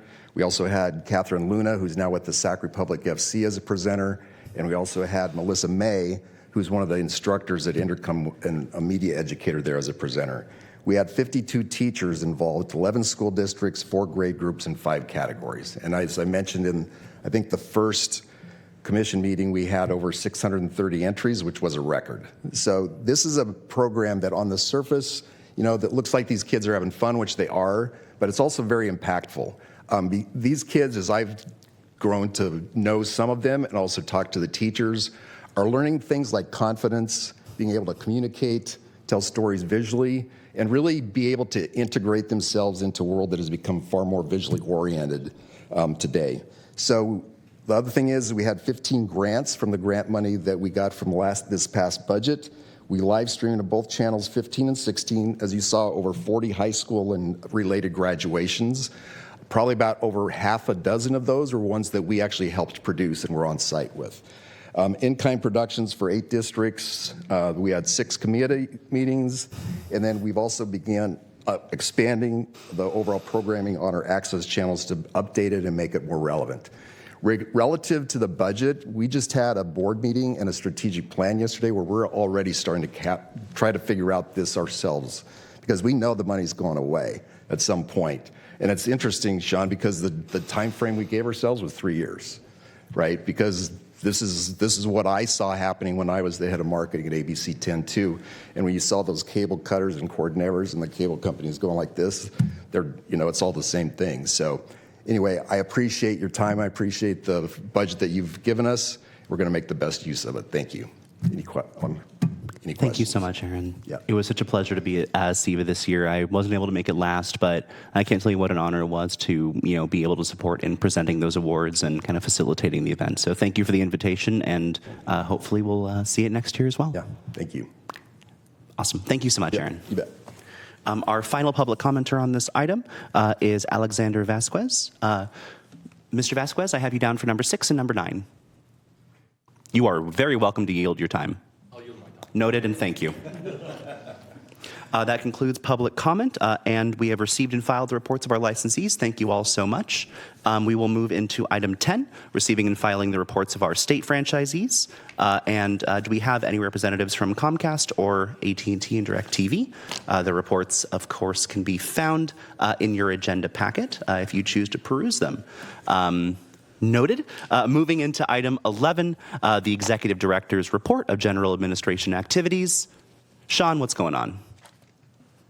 Just renewed our contract with our accountant, and that accountant works with an auditing team that also audits our processes. So I'm trying to finish off my view of all of the financial issues related to commission business. As part of that, I'm going to start doing some auditing outside of just the commission, and I actually have a statement that I want to read, so make sure I get this right. Across public agencies, we are seeing contracting budgets. Metro Cable is not unique in this regard, except to say we are also confronting a structural imbalance. As our revenues rely on fees, increasingly popular streaming services are not subject to paying. As part of our ongoing effort to ensure financial transparency and accountability, to preserve public access to public meetings, and afford access to unique local programming, we plan to conduct a complete audit of program budgets. We started with the Sacramento Metropolitan Cable Television Commission budget with the goal of creating a complete financial picture. Our next steps will include reviewing channel licensees' budgets. We appreciate their help in reviewing and verifying program financial records. The starting point will be their most recent auditing records. Licensees, I thank you in advance for your cooperation and support. We will set meetings to discuss your insights or concerns that may support the audit process. The plan is to develop a complete financial picture for the Budget Priorities Ad Hoc Committee. Internally, we are going to continue to look at our budget. In the private sector, you might hear the term zero-based budgeting. I want to just go through and make sure that we're spending every one of our dollars as efficiently as we can. And are there any legacy issues that it might be time to let go of, just as your Metro team? And then the final thing is a big thanks to my team, all of them, on both the production side and the admin side. I had a vision for what I wanted this presentation to look like, and they were able to help me put that into a PowerPoint that I shared with you today. But there were so many hours and so many data points that needed to be collected to complete that picture. And I just think Kristen Shop and Jillian Shop and everyone sitting behind me right now, thank you for being as supportive as you've been. And that concludes my presentation. Thank you. Well and briefly said. Thank you, Sean. As always, expressing my sincere appreciation to our Metro Cable staff. I can't say enough. After having been in meetings with y'all and seeing the work that you've produced, I have never had any doubt that it's the most exceptional possible quality. You are appreciated, and I sincerely look forward to that audit going through and reviewing the results. Thank you, Sean. Is there any commentary or discussion from the commission? Director Sloan. I'd just like to thank our staff for both their passion and their commitment to making sure that we're able to continue to provide programming. And I hope that you trust us that we will do our best to make sure that those resources continue to be available to the best of our ability. Thank you. Thank you so much. Any other discussion? All right. Seeing none, is there any public comment on this item? No. Thank you so much. In that case, we have received and filed your report. Thank you so much, Sean. Our final item, Board of Director comments, reports, and updates. Anything to add or anything from the commission? Yes, Director Munoz. Say thank you. When you introduced me, I was a little bit nervous, didn't realize it, and but I wanted to say thank you to the staff who briefed me and helped me get to this point, the chiefs who support me every day in the office, and the board members here for welcoming me so kindly and warmly. Thank you very much, and I look forward to continuing. We are so happy to have you here. Thank you. Any other comments, reports, or updates? Going once, going twice. Hearing none, I am going to go ahead and adjourn this meeting of the Metro Cable Commission at 4:39 p.m. Thank you so much.